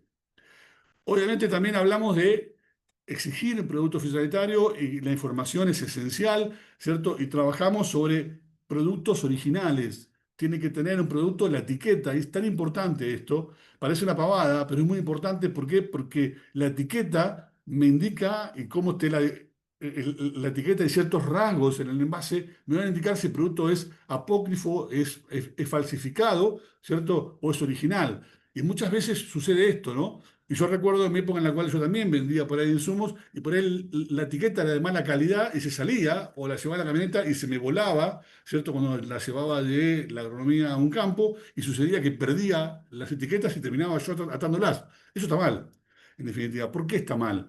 ¿Por qué es una mala práctica? Y porque yo estoy entregando a ese productor ese bidón que después, si pierde la etiqueta, aunque se late así y la pierde, yo tendría que decir, es una falla, ¿cierto?, de cómo está la etiqueta en el envase. Pero si la pierde, ya pierde el sentido ese productor de qué producto tenía dentro de ese envase, ¿cierto? Y el encargado cambió, viene otra persona y no sabe qué es lo que hay ahí. Y es un riesgo para las personas que después en el depósito se acercan y no saben si ese producto es A, B o Z, ¿no? Con lo cual, eso está mal. También hay productos que no son permitidos. Acá en este caso el turquito metió un producto, ¿cierto? Que en definitiva estos alcoholes grasos y concentrados que no están registrados. Parece un producto habilitado, pero no lo es. O en esa vitrina estamos viendo un montón de productos que están trasvasados a diferentes envases, fraccionados, con lo cual esto es ilegal. ¿Sí? ¿Por qué? Porque yo no sé qué producto hay. En definitiva, si yo quiero un producto de menor cantidad, tengo que comprar en envase de menor cantidad cuando vienen fraccionados, justamente desde la industria. ¿Sí? Ilegales o falsificados es importante, ¿cierto? Justamente hay riesgos para la salud de las personas, para el ambiente. Ahí puedo yo desconocer cuál es el origen y la calidad del producto. Entonces, si yo trasvaso, yo no sé si lo que tengo dentro de ese envase es lo que compré o no, ¿cierto? También puede generar efectos inversos de cultivos, hay pérdidas económicas, diferentes cuestiones. Para el tema de ilegales, hay innovaciones que se han desarrollado, logotipos de fábricas, hologramas, ¿cierto? Códigos de barras, hay diferentes cuestiones. Comprar solamente en proveedores autorizados, evitar compra en la calle o por internet. Esto, a ver, sucede, a ver si compramos por internet y bueno, el producto que estamos comprando puede ser ilegal, apócrifo o también puede ser robado, ¿no? Con lo cual a veces sucede esto y nos enteramos o nos llegan que este producto por el número de registro fue robado y apareció por internet y bueno, obviamente hoy hay permitido a través de, por decir algo, uno de los mayores, Mercado Libre, sí, pero está registrado, sí, y está permitido, pero también cuando hay ventas así por internet en forma masiva, hay diferentes cuestiones, ¿no? El logotipo, fíjense, hay muchas etiquetas hoy que tienen ya los hologramas, ¿sí? O códigos de barra, que solamente pueden ser leídos y ya me están dando información específica, ¿no? La tapa de los envases a veces es diferente a la original, el sellado es inapropiado, entonces yo ahí ya me doy cuenta si ese producto es apócrifo, la etiqueta está mal adherida o está escrita con un idioma que no es el local, porque son productos, esto sucede mucho en frontera, ¿no? Donde muchos productos de países vecinos ingresan y ya ahí veo o errores gramaticales o en otro idioma. Esto es una hoja A4 donde se imprimió en color y se puso sobre esa vejiga. ¿Sí? Y en definitiva no es una etiqueta correspondiente. Si la revisamos, tiene algunas cuestiones, pero están faltando un montón de información de registro de producto y de otras cuestiones. ¿Sí? Fíjense, esta otra, no hay información, abajo hay teléfonos de quién lo hizo, pero en definitiva, y en mail, pero no es una etiqueta de un producto permitido. ¿Sí? Verificar el número de lote es importantísimo y la fecha de vencimiento del fabricante, y muchas veces encontramos esto en lo que son estanterías de agronomía, ¿no? Justamente ahí se ve la fecha borroneada, lastimada, la etiqueta, o tapada o tachada con un fibrón, justamente ¿para qué? Para poder vender un producto que se me venció, ¿no? Siempre decimos, hay que tener una buena gestión de depósitos, ya lo vamos a ver cuando hablemos de depósitos, ¿cierto? Producto sale el primer producto que ingresó primero, el último va atrás, ¿cierto? ¿Para qué? Para tratar de evitar que se venzan los productos en el galpón, ¿sí? Y también existe la posibilidad, a veces, de que si hay productos vencidos, para hablar con el fabricante justamente para buscar la manera de validar ese producto y que sea de uso. Desconfiar de cuando hay ofertas, cuando hay ofertas de productos, vayamos a la etiqueta, porque pueden ser que sean productos vencidos, ¿sí? O que el número de registro no corresponda. En esta cuestión siempre hay que estar muy atento. O la etiqueta no indica el fabricante, o el importador, o propietario del registro. Mucha información que hace. Con lo cual, lo que tengo que saber acá, a veces es cuando se adquiere producto ilegal o falsificado, ¿sí? Tengo que saber el dato de la información de denuncia. Nosotros también de Casafe venimos trabajando este año en lo que se llama un mapa de denuncias. ¿Sí? No puse la placa, pero es interesante. Después lo puedo partir del grupo. Ustedes entran en la página de Casafe y hay un mapa de denuncias. Yo puedo denunciar si hay productos ilegales, si hay una mala aplicación. Entonces, a ver, no es denunciar a Casafe, sino lo que hicimos es recopilar la información de todas las provincias de Argentina de quién es el organismo de control. Provincia de Buenos Aires es fiscalización, ¿sí? Entonces ponemos el contacto de la provincia y de quién es el responsable de recibir la denuncia. Estamos siendo un nexo para ayudar a qué, a que los que hacen mal las cosas puedan ser denunciados frente al organismo que tiene la responsabilidad, ¿cierto?, de tomar la denuncia y así tomar acciones. Somos un medio. Trabajamos en las buenas prácticas, por lo tanto, las malas prácticas, ¿cierto?, deben ser mostradas y deben ser denunciadas. En este caso, cuando sucede algún producto apócrifo, ilegal o falsificado, bueno, SENASA tiene un sistema, el CIFAP, ¿cierto?, donde yo puedo llamar a este número o enviar un correo justamente para denunciar un producto falsificado. Vamos a ver este video con etiquetas. Etiquetas de los productos fitosanitarios. Todos los productos fitosanitarios deben, por normativa, poseer una etiqueta con información indispensable. Antes de aplicar, es importante leer la etiqueta porque nos marca los elementos de protección personal que se deben utilizar antes, durante y después de la aplicación de productos fitosanitarios. Nos señala también el nivel de toxicidad con diferentes colores. Nos brinda la información de cómo actuar y el teléfono de emergencia en caso de accidentes. Nos indica recomendaciones de aplicación en cuanto a la dosis, condiciones ambientales, volumen, cultivos y adversidades, entre otros. Siempre debemos leer y respetar las indicaciones de las etiquetas para hacer un uso seguro y responsable de los productos fitosanitarios. Ante cualquier duda, consultar con un profesional. Utilizando las buenas prácticas agrícolas, cuidamos nuestros cultivos, cuidando la salud de nuestra sociedad y el medio ambiente. Juntos, por un campo agrorresponsable. Bien, llegamos a un descansito, hacemos 10 minutos, nos tomamos un té, un café, una gaseosa, lo que quieran, y seguimos, ¿les parece? Está bien. Bueno, Bien, perfecto. bien, gracias. Voy a ver si paro acá. Grabar. Listo. Bueno, vamos a ir retomando, así hacemos el último sprint. Voy a poner a compartir la pantalla.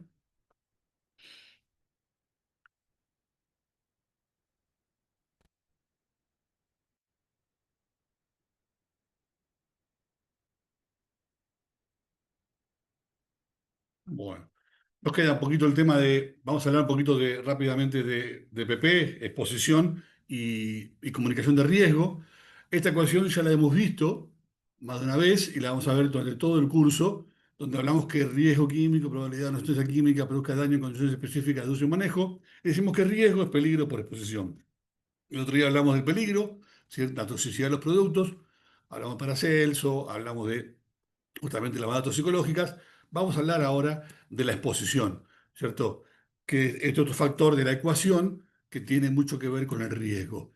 Cuando hablamos de esto, también hablamos del análisis de riesgo, y es importante esto, que es una herramienta que permite analizar en qué medida un peligro puede generar daño a la salud, y tiene tres etapas el análisis de riesgo: la evaluación de riesgo, la gestión de riesgo y la comunicación de riesgo.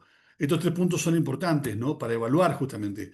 La evaluación de riesgo es el proceso científico que determina las condiciones de un peligro. Hay que identificar si se trata de un peligro biológico, químico o físico y conocer cómo se produce ese daño, qué impacto causa en la salud, ¿cierto? Entonces yo evalúo, es este el riesgo, este es lo que me está causando, bien, lo determino, ¿no?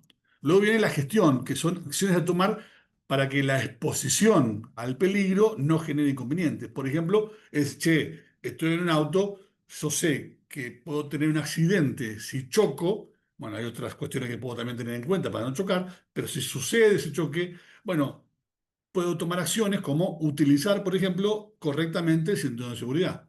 Entonces, eso es la gestión de riesgo, es tomar acciones justamente para disminuir la probabilidad de un accidente, o si el accidente ocurre, disminuir el daño, ¿cierto?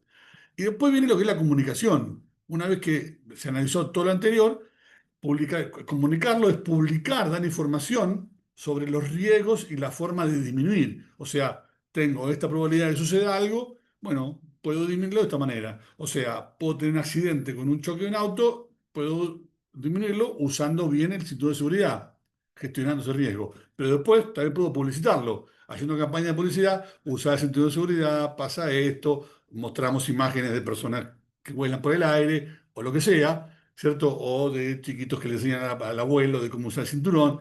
Eso es comunicar, ¿no? Es dar señales de cómo utilizarlo. Los tres, ¿cierto?, hacen a lo que es el análisis de riesgo. Ahora, la comunicación de riesgo es contar a las personas sobre los peligros que pueden encontrar, a los que se exponen y qué medidas deben tomar para disminuir esos riesgos, ¿no? Por ejemplo, cuando fue lo del COVID, hablamos todo el tiempo sobre qué precauciones tomar para evitar el contagio y exponernos al COVID de otras personas que tuvieran y no supieran, o de alguien que tuviera y supiéramos, ¿no? Claro, tomar distancia, lavar las manos con alcohol, estar con pocas personas, usar barbijo, usar guantes, higienizarse, ¿cierto? Lo mismo, esa información está estipulada en la etiqueta. Recién hablábamos en la hora anterior, ¿cierto? Sobre las cosas que me indica la etiqueta, que es comunicar el riesgo. Este producto es peligroso, tiene una banda de color que indica su peligrosidad y comunico de cómo disminuir el riesgo, si lo manipulo de esta manera, si lo guardo de esta otra, o si uso tales elementos para no exponerme. Es una forma importante de proteger la salud y seguridad laboral de las personas que manipulan. ¿A quién beneficia esto? Bueno, los destinatarios son todas aquellas personas que viven o ingresan al establecimiento de la finca, trabajadores rurales permanentes o temporarios, sus familiares, personas que hacen aplicaciones que vienen de afuera, cosecheros, si hay personas que vienen a cosechar, pensemos en manipulación manual de productos de cosecha, entre otros. Por ejemplo, esa persona dentro del vernáculo está aplicando, bueno, todo lo que es la comunicación va a beneficiar a esa persona. También a profesionales que vienen a hacer el control previo a ese cultivo o posterior, ¿no? A fiscalizadores, a estudiantes, a contratistas, para otras tareas, como decía, de cosecha. Esa colega o quien está ahí controlando la cosecha, ¿cierto? Si hay una información de comunicación de los riesgos a los cuales se exponen, bueno, ella los va a tomar y va a tomar acciones justamente para no exponerse a un peligro. Familiares, al productor. Esta foto es de una compañera, la compañera que trabaja así como yo en Provincia de La Pampa, Jimena, trabaja en el NOA, ¿cierto? Jujuy, y ella tiene una finca con su familia de tabaco, ahí hay un invernáculo donde están los plantines de tabaco, su hijo está ahí, su marido está trabajando, y en definitiva, la comunicación al riesgo que se podían enfrentar ambos, ¿cierto? En este caso no hay ningún riesgo, por lo tanto se los ve trabajando de esa manera, ¿cierto? Pero en definitiva, las formas de comunicar pueden ser tan sencillas como una cartelera, información, ¿cierto? Donde haya justamente información de la hoja de seguridad para cada producto que se aplicó, donde me va a indicar el tiempo de carencia de ese producto y el tiempo de reingreso, lo que hablamos hoy. Eso es importante, está bueno trabajarlo, es una buena práctica. Información sobre la aplicación y registros a campos, ¿cierto? Donde haya fecha de aplicación, sobre qué cultivo, en qué ubicación está del lote, los tiempos de carencia, como decíamos recién, el tiempo de reingreso. Información sobre el uso seguro, ¿cierto? Que sea un póster y que permita, voy a permitir admitir, y que permita justamente observar cuáles son los elementos de protección personal, usar, cómo utilizarlos, dónde está ubicado, si hay una receta, también pincharla. Esa información está buena y esto, ¿cierto? Esta cartelera, nosotros pregonamos mucho de Casafe en cultivos intensivos, en producciones intensivas, empezar a tenerla, ¿cierto? En los galpones, en los lugares donde los operarios se encuentran todas las mañanas, ¿cierto? ¿En qué lugar debería ponerlo? Es justamente donde se congregan, ¿cierto? Donde se registra el ingreso y el egreso del trabajador, en los galpones, en los vestuarios, si es actividades donde hay varios trabajadores, en el comedor, ¿cierto? Fíjense, acá en la misma finca, ¿cierto? Donde está la finca de Jimena, allá en el NOA, ahí están los trabajadores llegando, y ahí está el portón, y en el portón hay cartelería, ¿cierto? Que le indica a ese operario las cosas que tiene que hacer, ¿cierto? O qué elemento de protección usar, es información que la va a encontrar en diferentes lugares de la finca. ¿Para qué? Para protegerse él y a terceras personas. Y eso es comunicar el riesgo, ¿cierto? Siempre la información debe estar disponible en cualquier momento, donde toda la jornada laboral para los empleados, ¿cierto? Más allá que por él lo puede exigir, la RT también es importante. Entonces, la forma de publicarla pues, también puede ser por señalética, ¿cierto? Donde hay cartelería, hay una tratada, es importante, hay una tratada con comentarios, o un área donde está restringido el paso. Entonces, estas cuestiones es importante. Hacemos hincapié en cultivos intensivos, producciones intensivas, es mucho más sencillo, pero también trabajamos en comunicarlo a producciones extensivas, ¿cierto? Buscar la manera de los lugares donde algún colega llega a recorrer un lote, bueno, pueda pasar por un lugar, una oficina, una cartelería, para tener información de cuándo se aplicó algún producto, dónde hay digamos, cuestiones de riesgo, ¿cierto? Y qué normativas debe cumplir dentro del establecimiento, no solamente para productos fitosanitarios, sino también para todo lo que tenga que ver, ¿cierto?, a la seguridad de él y las personas que lo acompañen. Entonces, es importantísimo y hacemos hincapié en este aspecto. También, perdón, fuera, a tranquilidad afuera, es importante dar aviso cuando hacemos una aplicación a autoridades locales, ¿cierto? Si esa autoridad local, ¿cierto?, tiene algún sistema de que hay que informar o de seguimiento de la aplicación, ¿cierto? Si un municipio tiene una normativa específica, tengo que dar información, voy a hacer la aplicación en tales días. ¿Para qué? Para poder ser pasible de fiscalización, de que me controlen, de que estoy haciendo bien las cosas, tanto para mí, para el productor, como para terceras personas, ¿cierto? Dar aviso a autoridades escolares, saber previamente ese aplicador, que hablando acá en cuestiones extensivas, dónde hay una escuela rural, dónde hay un área permitida o no permitida, dónde hay apicultores, y darle aviso a los apicultores es una buena práctica, informarle, che, voy a estar aplicando tal producto, cerrar las piqueras, ¿para qué? Para justamente ese productor apicultor que está favoreciendo la polinización de ese cultivo, ¿cierto? Y permite la biodiversidad y todo lo que implica, ¿cierto? Esto. Hablamos también, y esto ahora me echo, porque me hizo acordar al video, ¿cierto?, que vimos al principio del ISCAMEN. Nosotros estamos trabajando muchísimo en CASAFE en lo que son los corredores biológicos, ¿no? Y esto hablaba de los hoteles de insectos.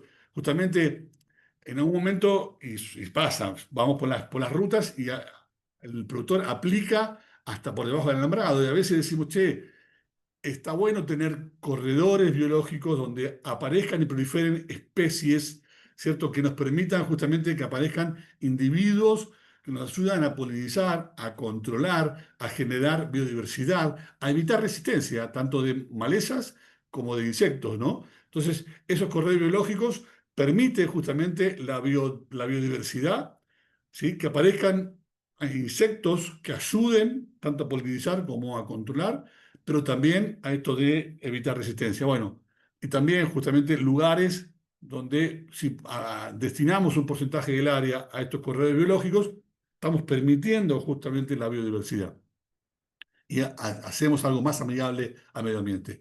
Ahora, ¿de qué más depende la exposición de los productos? Bueno, hablamos de la ecuación, la toxicidad, pero depende de la exposición, y la exposición va a depender de la frecuencia con la cual yo me expongo, ¿cierto? Es distinto que yo me exponga una vez en el año a que tenga que estar trabajando, justamente siendo yo aplicador y voy recorriendo los campos haciendo aplicaciones, o recorriendo las quintas, o tengo que hacer una serie de controles en mi cultivo, y es, bueno, todos los días, y ahí tengo la frecuencia.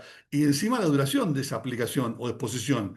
Estoy 8 horas o 6 horas o 4 horas por día expuesto a un producto. Y también la intensidad. Es distinto estar expuesto a un producto concentrado, puro, como está en el envase, a que esté diluido. Y esto también tiene que ver, tanto lo que decía recién, ocupacional, o sea, de quien hace la acción, en los alimentos, en el agua, en el aire, ¿no? La frecuencia, la duración y la intensidad. En los alimentos hablamos de los residuos, del límite máximo de residuos y la importancia de respetar los tiempos de carencia o tiempo de, bueno, en este caso, tiempo de carencia para alimentos. Por lo tanto, el elemento que tiene que utilizar el aplicador es el equipo de protección personal, el EPP.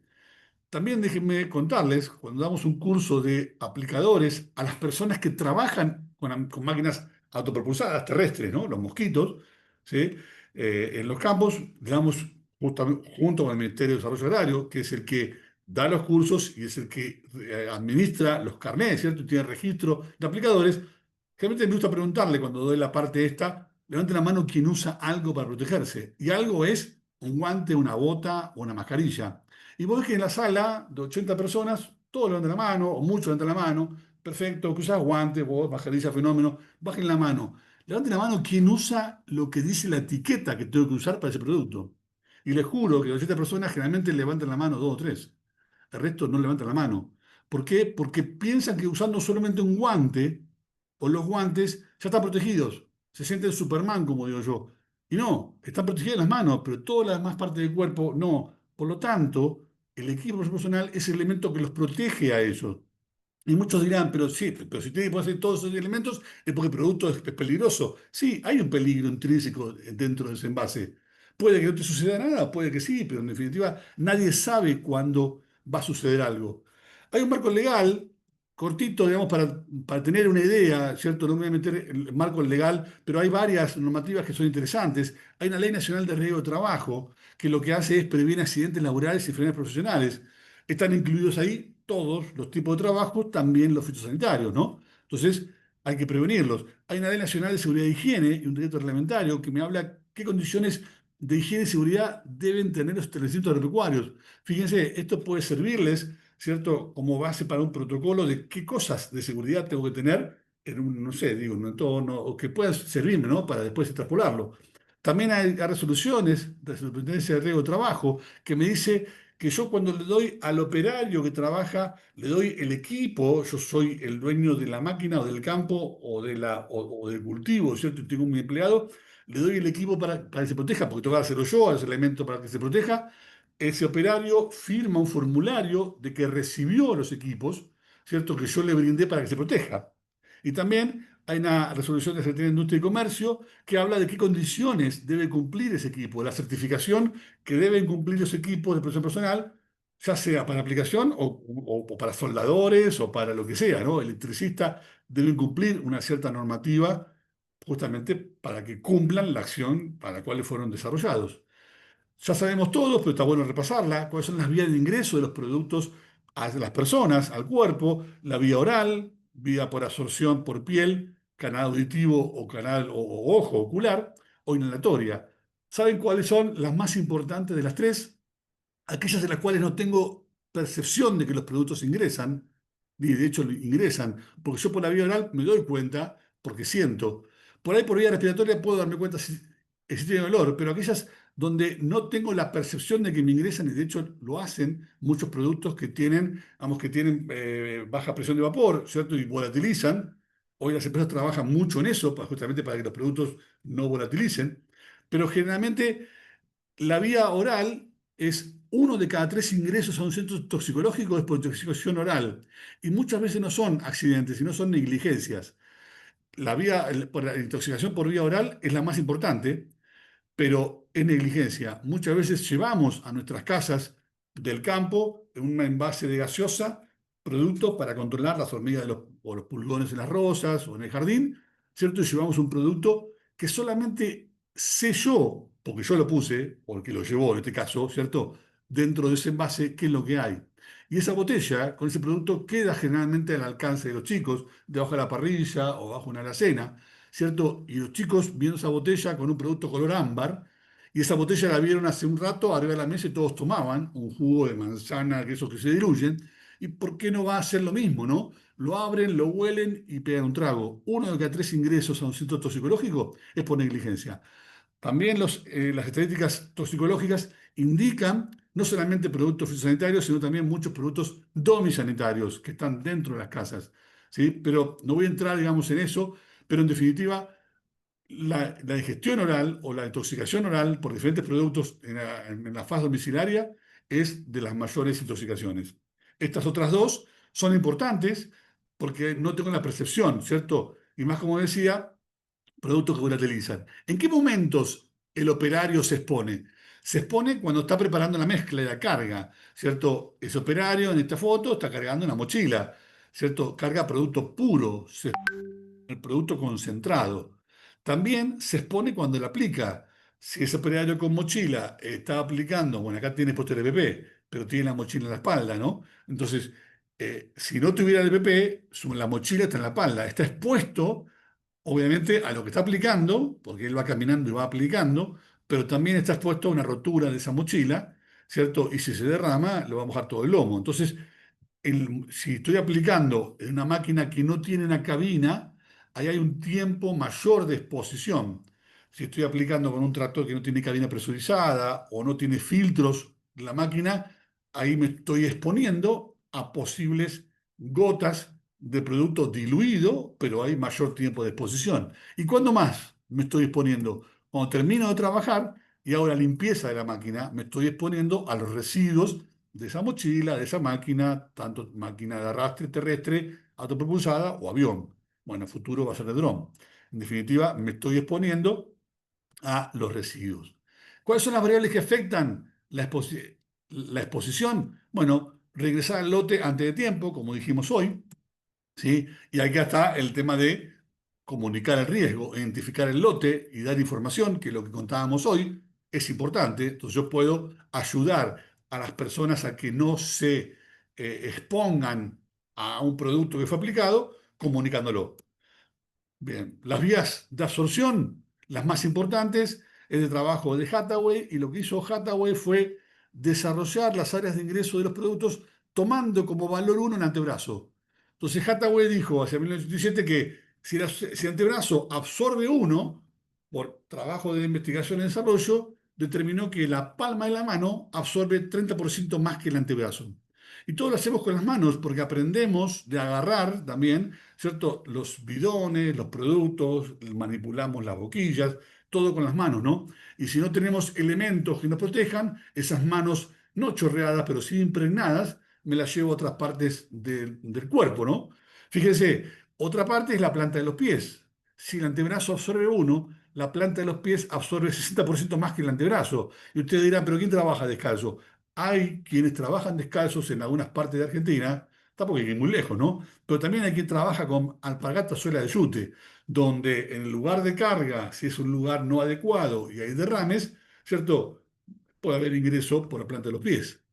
Otra zona es la zona de la cabeza. Fíjense, la frente absorbe 4,2 más que el antebrazo. Y bueno, los poros se abren, con la mano impregnada me la llevo a la frente, hay ingreso, o el cuero es cabelludo, casi 4 veces, o el canal auditivo, casi 6 veces más que el antebrazo. O la zona del abdomen, donde absorbe el doble que el antebrazo. Y si ustedes se ponen a pensar cómo trabaja un operario, cuando levanta un bidón y carga un tanque para hacer una premezcla o la mochila, lleva el bidón a la altura de la zona abdominal, ¿no? Entonces ahí se está exponiendo. La zona genital absorbe 12 veces más que el antebrazo. Bueno, hay mucha irrigación sanguínea, por eso los equipos de personal protegen toda la zona abdominal y la zona genital.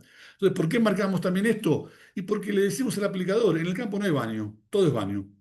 Y cuando hacen algún trabajo con las manos expuestas sin guantes, no tienen que estar chorreadas, sino expuestas, y tienen necesidades fisiológicas, se llevan las manos a los genitales. El ingreso, la absorción es altísima, con lo cual también, ¿no? Se están exponiendo a los productos a través de esto. Por eso, los componentes del equipo personal cubren justamente estas partes que estamos marcando, ¿no? Donde voy a tener un mameluco que puede ser de una sola pieza o de 3 piezas, bueno, de 2 piezas en este caso, parte superior y pantalón, pero también puede ser de una sola pieza, y un delantal que me va a cubrir toda esa zona del torso que tiene que estar por arriba de las rodillas, preferentemente, cubriendo también la zona genital, de un material más impermeable. El mameluco, ahora vamos a comentarlo, pero el mameluco hoy es de un material, de una tela hidrorrepelente, no es impermeable, no es para salir el día de lluvia, sino que cuando es chorreado repele el agua, ¿cierto? Ya cumplió la función de ser una barrera frente al producto, con lo cual ya cumplió esa función. Si se me derrama producto, lo que tengo que hacer es, no puedo seguir trabajando con eso, tengo que ir a buscar y ponerme otro, ¿no? Pero en definitiva ya vamos a hablar de eso, de cómo se hace el mantenimiento. ¿Sí? Hay diferentes en el mercado, acá vamos a poner varios para que tengan idea de empresas que producen el Tyvek, que es de un solo uso, este tipo de traje de un solo uso, ¿cierto? Generalmente es como un material que es más como impermeable, en este caso, sobre esa tela, ¿cierto? Que lo que hace repele, pero tiene mucho desgaste por detrás de la rodilla, entre las piernas, por debajo del brazo, es descartable, de un solo uso. También hay otras marcas, por ejemplo SR Confecciones, que lo hacen en Córdoba, donde es un EPP, acá estamos viendo que tiene puesto sobre la espalda el delantal. ¿Por qué? Porque la mochila, en aplicadores con mochila, va sobre la espalda y protege toda esa zona, ¿cierto? Justamente ¿para qué? Para evitar posibles roturas de algo durante la aplicación y chorrearse el lomo. Fíjese que tiene también por arriba de la rodilla, por debajo de la rodilla digo, una protección extra cuando trabaja en lugares con follajes, ¿sí? Bueno, ahí hay especificaciones de cómo es el traje. Otras empresas, Trisafe, por ejemplo, tiene este tipo de traje. En esta foto publicitaria hay un detalle.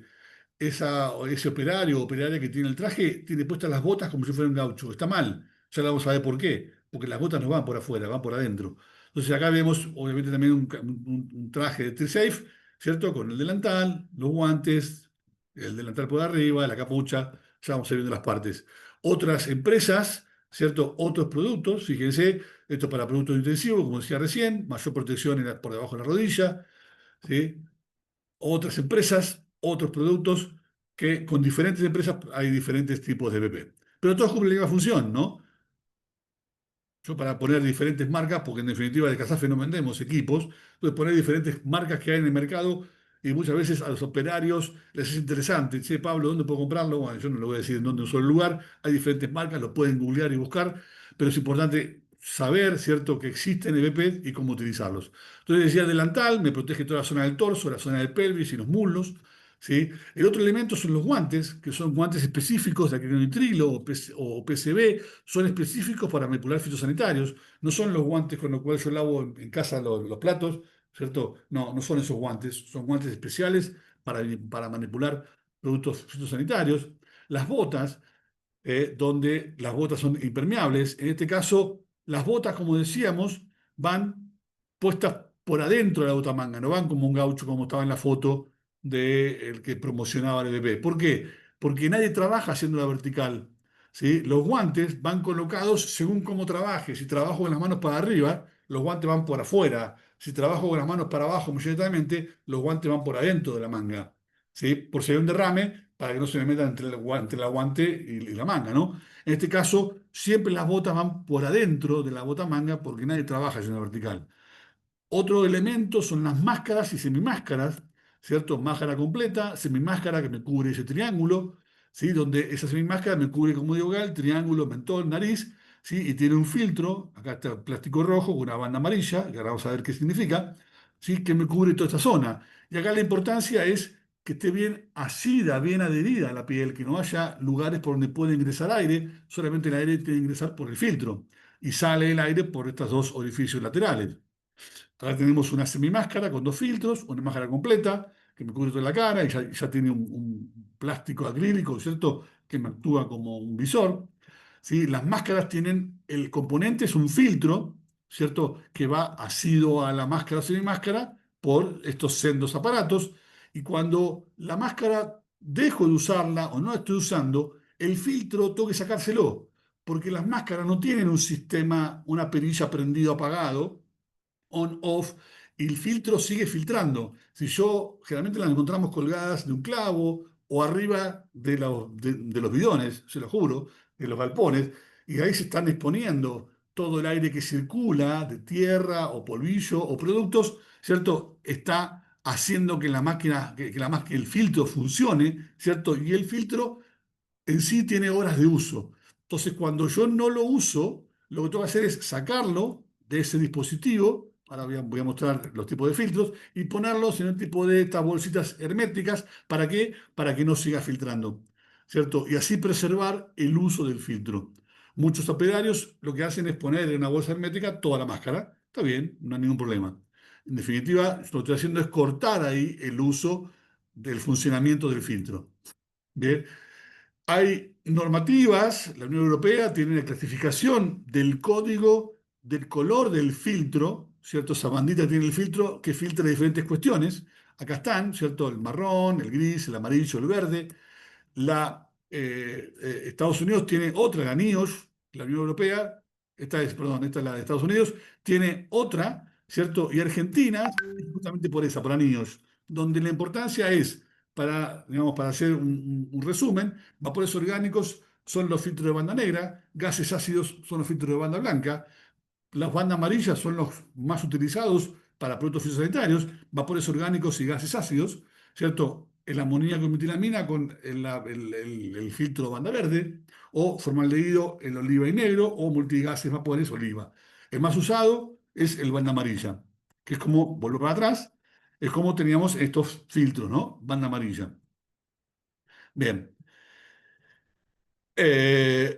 La protección respiratoria, a ver, el cambiado de los filtros, obviamente que los filtros tienen unas horas de uso, pero no va a depender de esas horas de uso porque cada uno respira a una cierta manera y también lo expone a diferentes productos. Entonces va a depender o sea, va a depender de la concentración de producto que estoy utilizando, ¿cierto? Y no del tiempo de uso. Y también va a depender de la frecuencia respiratoria de quien lo usa, ¿cierto? Si es una persona muy agitada o muy verborrágica como soy yo, y bueno, voy a tener que utilizar el filtro con más asiduidad, voy a tener que cambiarlo.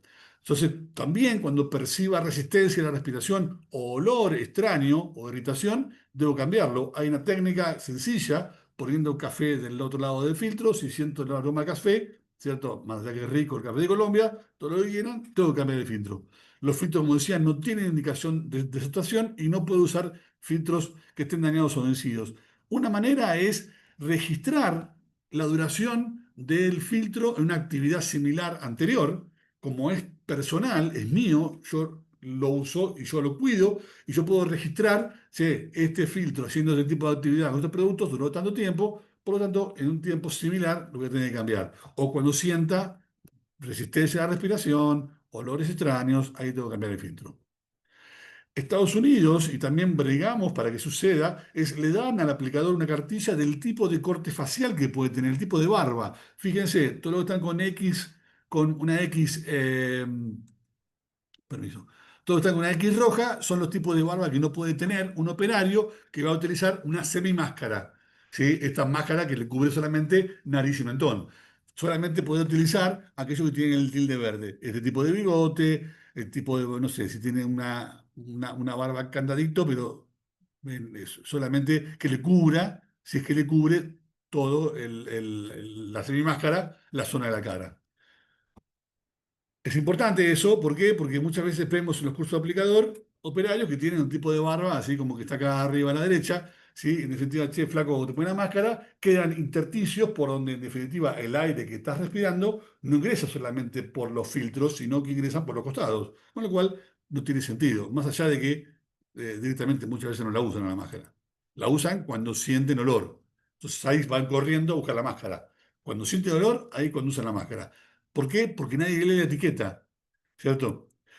Voy a venir acá a un dato, que también está buena la pregunta. Los aplicadores usan muchos productos. Entonces la pregunta es, che, ¿qué PP voy a usar?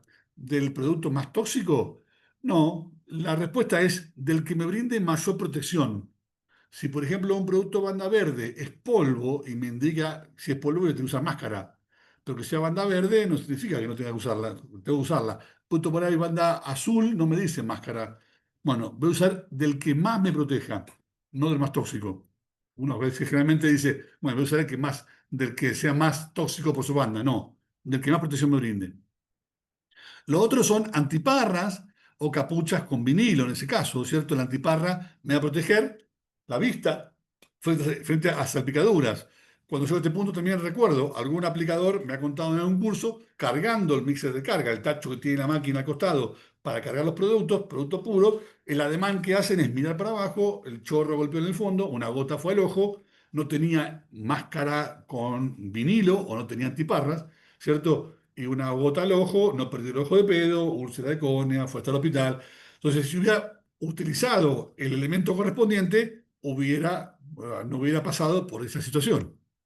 Entonces, la máscara, en este caso, y la capucha, protege la frente, el canal auditivo, cierto cuero cabelludo. En este caso, no es la gorrita de la marca de Ford, Chevrolet, o River Boca, o Estudiante como soy yo, o de lo que sea. No, o de la marca de la semilla, o lo que cono sea. No, es una capucha que me cubre todo lo que es la zona del cuello, ¿cierto? Hasta los hombros, que tiene un vinilo, ¿sí? Hay una zona por donde puede ingresar aire para que, obviamente, esto se empañe menos, pero hay un vinilo que protege la vista, ¿cierto? Que protege toda la zona del cuello y de la cabeza, ¿sí? Uso característica, fíjense, acá en la foto, si hacen foco y miran, es exposición de cuello por más cierre de capucha.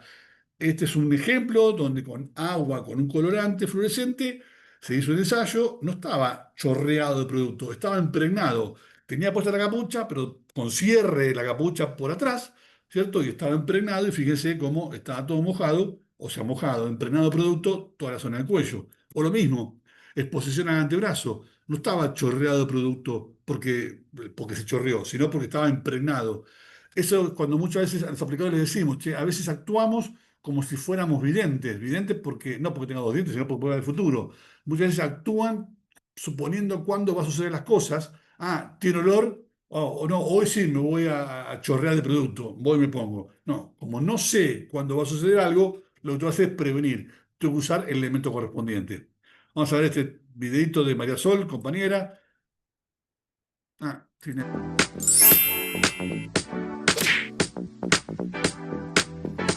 Se ponen las partes acá, superior, inferior. Ojalá fuera todo tan rápido, pero bueno. Se pone el delantal. Se tiene el calzado puesto. Máscara reflectora de guantes y la capucha.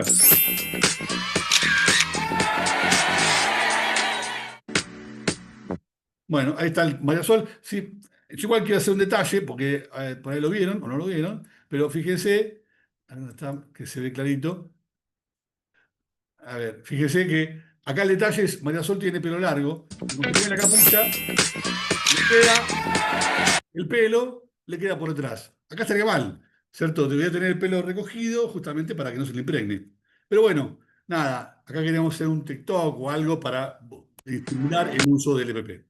¿Cuándo lo voy a usar? Como decíamos, cuando cargo la máquina o la mochila, producto puro, ¿cierto? Del bidón, voy a usar lo que me diga la etiqueta. Cuando, acá también estoy cargando la máquina, cuando hago la aplicación, en este caso aplicador con mochila, se pone el delantal por la espalda, porque la mochila va por la espalda, y como no sabe cuándo se va a romper, ¿cierto? Si se rompe algún dispositivo de la mochila, no va a esperar a mojarse y darse cuenta, sino que va a prevenir y utiliza justamente el delantal para que no le chorree en la espalda sobre el equipo, ¿cierto? Con lo cual ahí va a utilizar el equipo correspondiente. Salvo que esté trabajando en una cabina presurizada, tanto de una máquina, de un tractor o un avión o una autopropulsada, esa cabina presurizada con filtros, obviamente adentro de la máquina no voy a usar el equipo, pero tampoco el equipo lo voy a guardar debajo del asiento, que sucede que muchas veces lo ponemos adentro de la máquina. No, el equipo me lo saco y va a quedar afuera. Lo voy a volver a utilizar cuando termine de hacer la aplicación, ¿cierto? Y tenga que lavar ese dispositivo, la mochila, la autopropulsada, la de arrastre o el avión. Ahí voy a ponerme el equipo correspondiente y lo iré a hacer el lavado, preferentemente sobre una cámara biológica. Vamos a ver este video.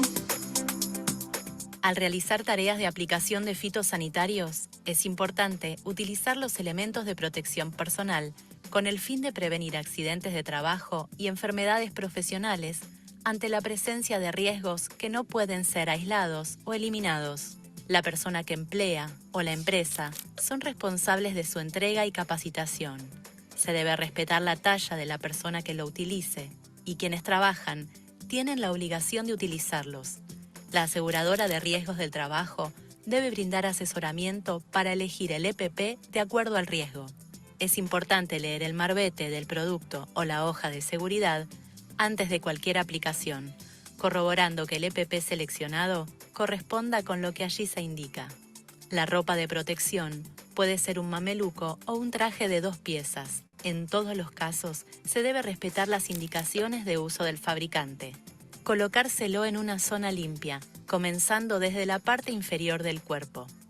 Las botas deben ser impermeables.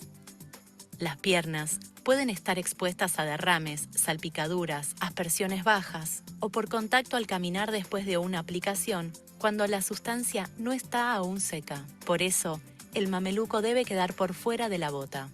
El delantal impermeable debe proteger torso, zona pelviana y muslos, teniendo en cuenta la talla de la persona que trabaja. Se debe utilizar durante la carga y descarga de fitosanitarios, durante la preparación de las mezclas, la aplicación y la limpieza de equipos. La pulverización de fitosanitarios requiere la protección de los ojos, boca y nariz con filtros correspondientes al producto que se está utilizando. El protector respiratorio se coloca apoyándolo en la barbilla o mentón y luego pasando la correa de arriba hacia abajo y ajustar. Se recomienda que el trabajador no tenga barba para un correcto ajuste. Se debe chequear siempre las condiciones en que se encuentran los filtros. La capucha se utiliza para proteger la cabeza de la contaminación por salpicaduras y nubes de aspersión. Los guantes de nitrilo deben cubrir la mitad del antebrazo para lograr una máxima protección. Al colocarlos, deben quedar por dentro de las mangas. En los casos donde se trabaje en cultivos altos, los guantes deben ir sobre las mangas con los brazos hacia arriba.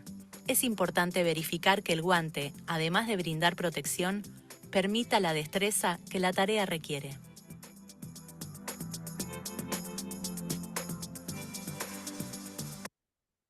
Bien, y para ir cerrando, ¿cierto? Siempre decimos en esta ecuación de riesgo, con equipo personal, la exposición es baja, por lo tanto el riesgo es bajo. Este operario, en ese bidón, aunque esté cerrado como en fábrica, ¿cierto? Con el equipo, el riesgo de exposición es baja. Este operario, sin equipo, el riesgo de exposición es alto, ¿cierto? Por lo tanto, está más expuesto.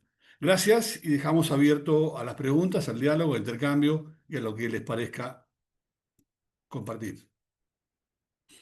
Ya estamos casi en hora, 8:30. Estoy abierto a las preguntas y bueno, nada, y a conversaciones, intercambio, ¿no? Un tipo pregunta acá, hola, me tengo que retirar, ya está.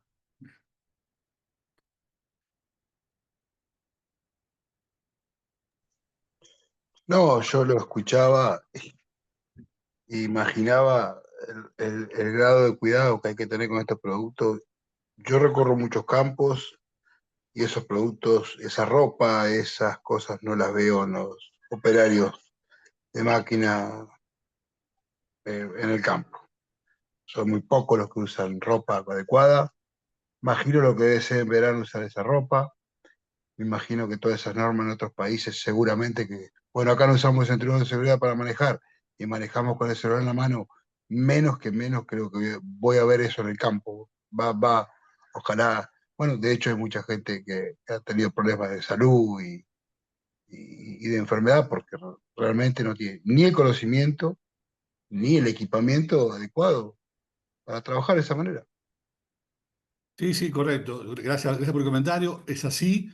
Yo cuando estoy con aplicadores en curso de carnet de aplicador y son personas que te das cuenta que están instruidas, pero con vos les das información, le decís, bueno, yo en este momento, y perdón la palabra, te jodí la vida, te cae la vida, porque te estoy dando información, ¿cierto? Ahora vos tenés que gestionarla, ¿sí? A dónde te estás exponiendo y a qué riesgos te pones vos.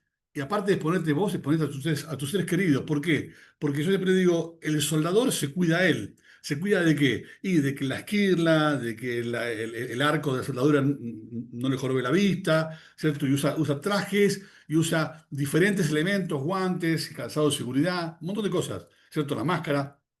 Vos en este caso te estás cuidando vos y a tus seres queridos, porque así con la ropa de trabajo se te impregna un producto, vas y abrazás a tu mujer, abrazás a tu nieto que pesa 20 kilos, abrazás a tu suegra, y ahí todos se ríen, ah, qué bueno, perdón, no que soy machista, pero abrazar a la suegra, ¿cierto? Pero en definitiva, nada, ahí es cuando empezás a generarles esto de, che, te estás exponiendo vos y a tus seres queridos, y estás exponiéndote y nunca sabés cuándo va a suceder, ¿no? Algo, y muchos ahí empiezan después a contarte en algún caso, cuando estás en el recreo, sí, Pablo, a mí una vez se me cayó el producto encima, a mí yo en la manguera con la presión se reventó y me bañé. Bueno, en definitiva es esto, es generar la conciencia de cuidarse, porque sí, porque nadie es exento y nadie sabe cuándo van a suceder las cosas. Con lo cual, está bueno, ¿no? La presentación, sí, hay preguntas si las vamos a colgar, sí, la voy a pasar a PDF y la cuelgo. Después les paso los videos porque son interesantes o dónde buscarlos. Pues están buenos también para usarlos en clase o estas cuestiones.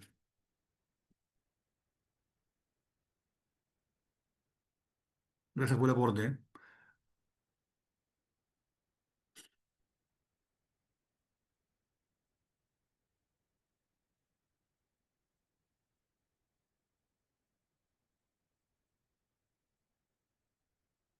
Bueno, gracias por los comentarios. Eh, bueno, seguimos abiertos a preguntas o a reflexiones. Igual vamos a tener más tiempo también de reflexión. No quería tampoco estirarme mucho más de 8:30, así que eh, lo podría haber hecho un poquito más corto, así tenemos más diálogo, pero bueno, yo sigo abierto a alguna pregunta más o, bueno, sigamos. Bueno, no hay más nada, chicos, los voy liberando, así que les agradezco a todos por estar. Nos vemos la próxima. La Bueno, próxima Francisco, nos vemos la próxima. vemos Abrazo. esto. Gracias, ¿eh? Después te llamo y arreglamos. Muchas Dale. Nos vemos, gracias. muchas gracias. A todos, hasta luego. Gracias. Adiós. Muchas gracias, hasta luego. Chao, chicos, gracias.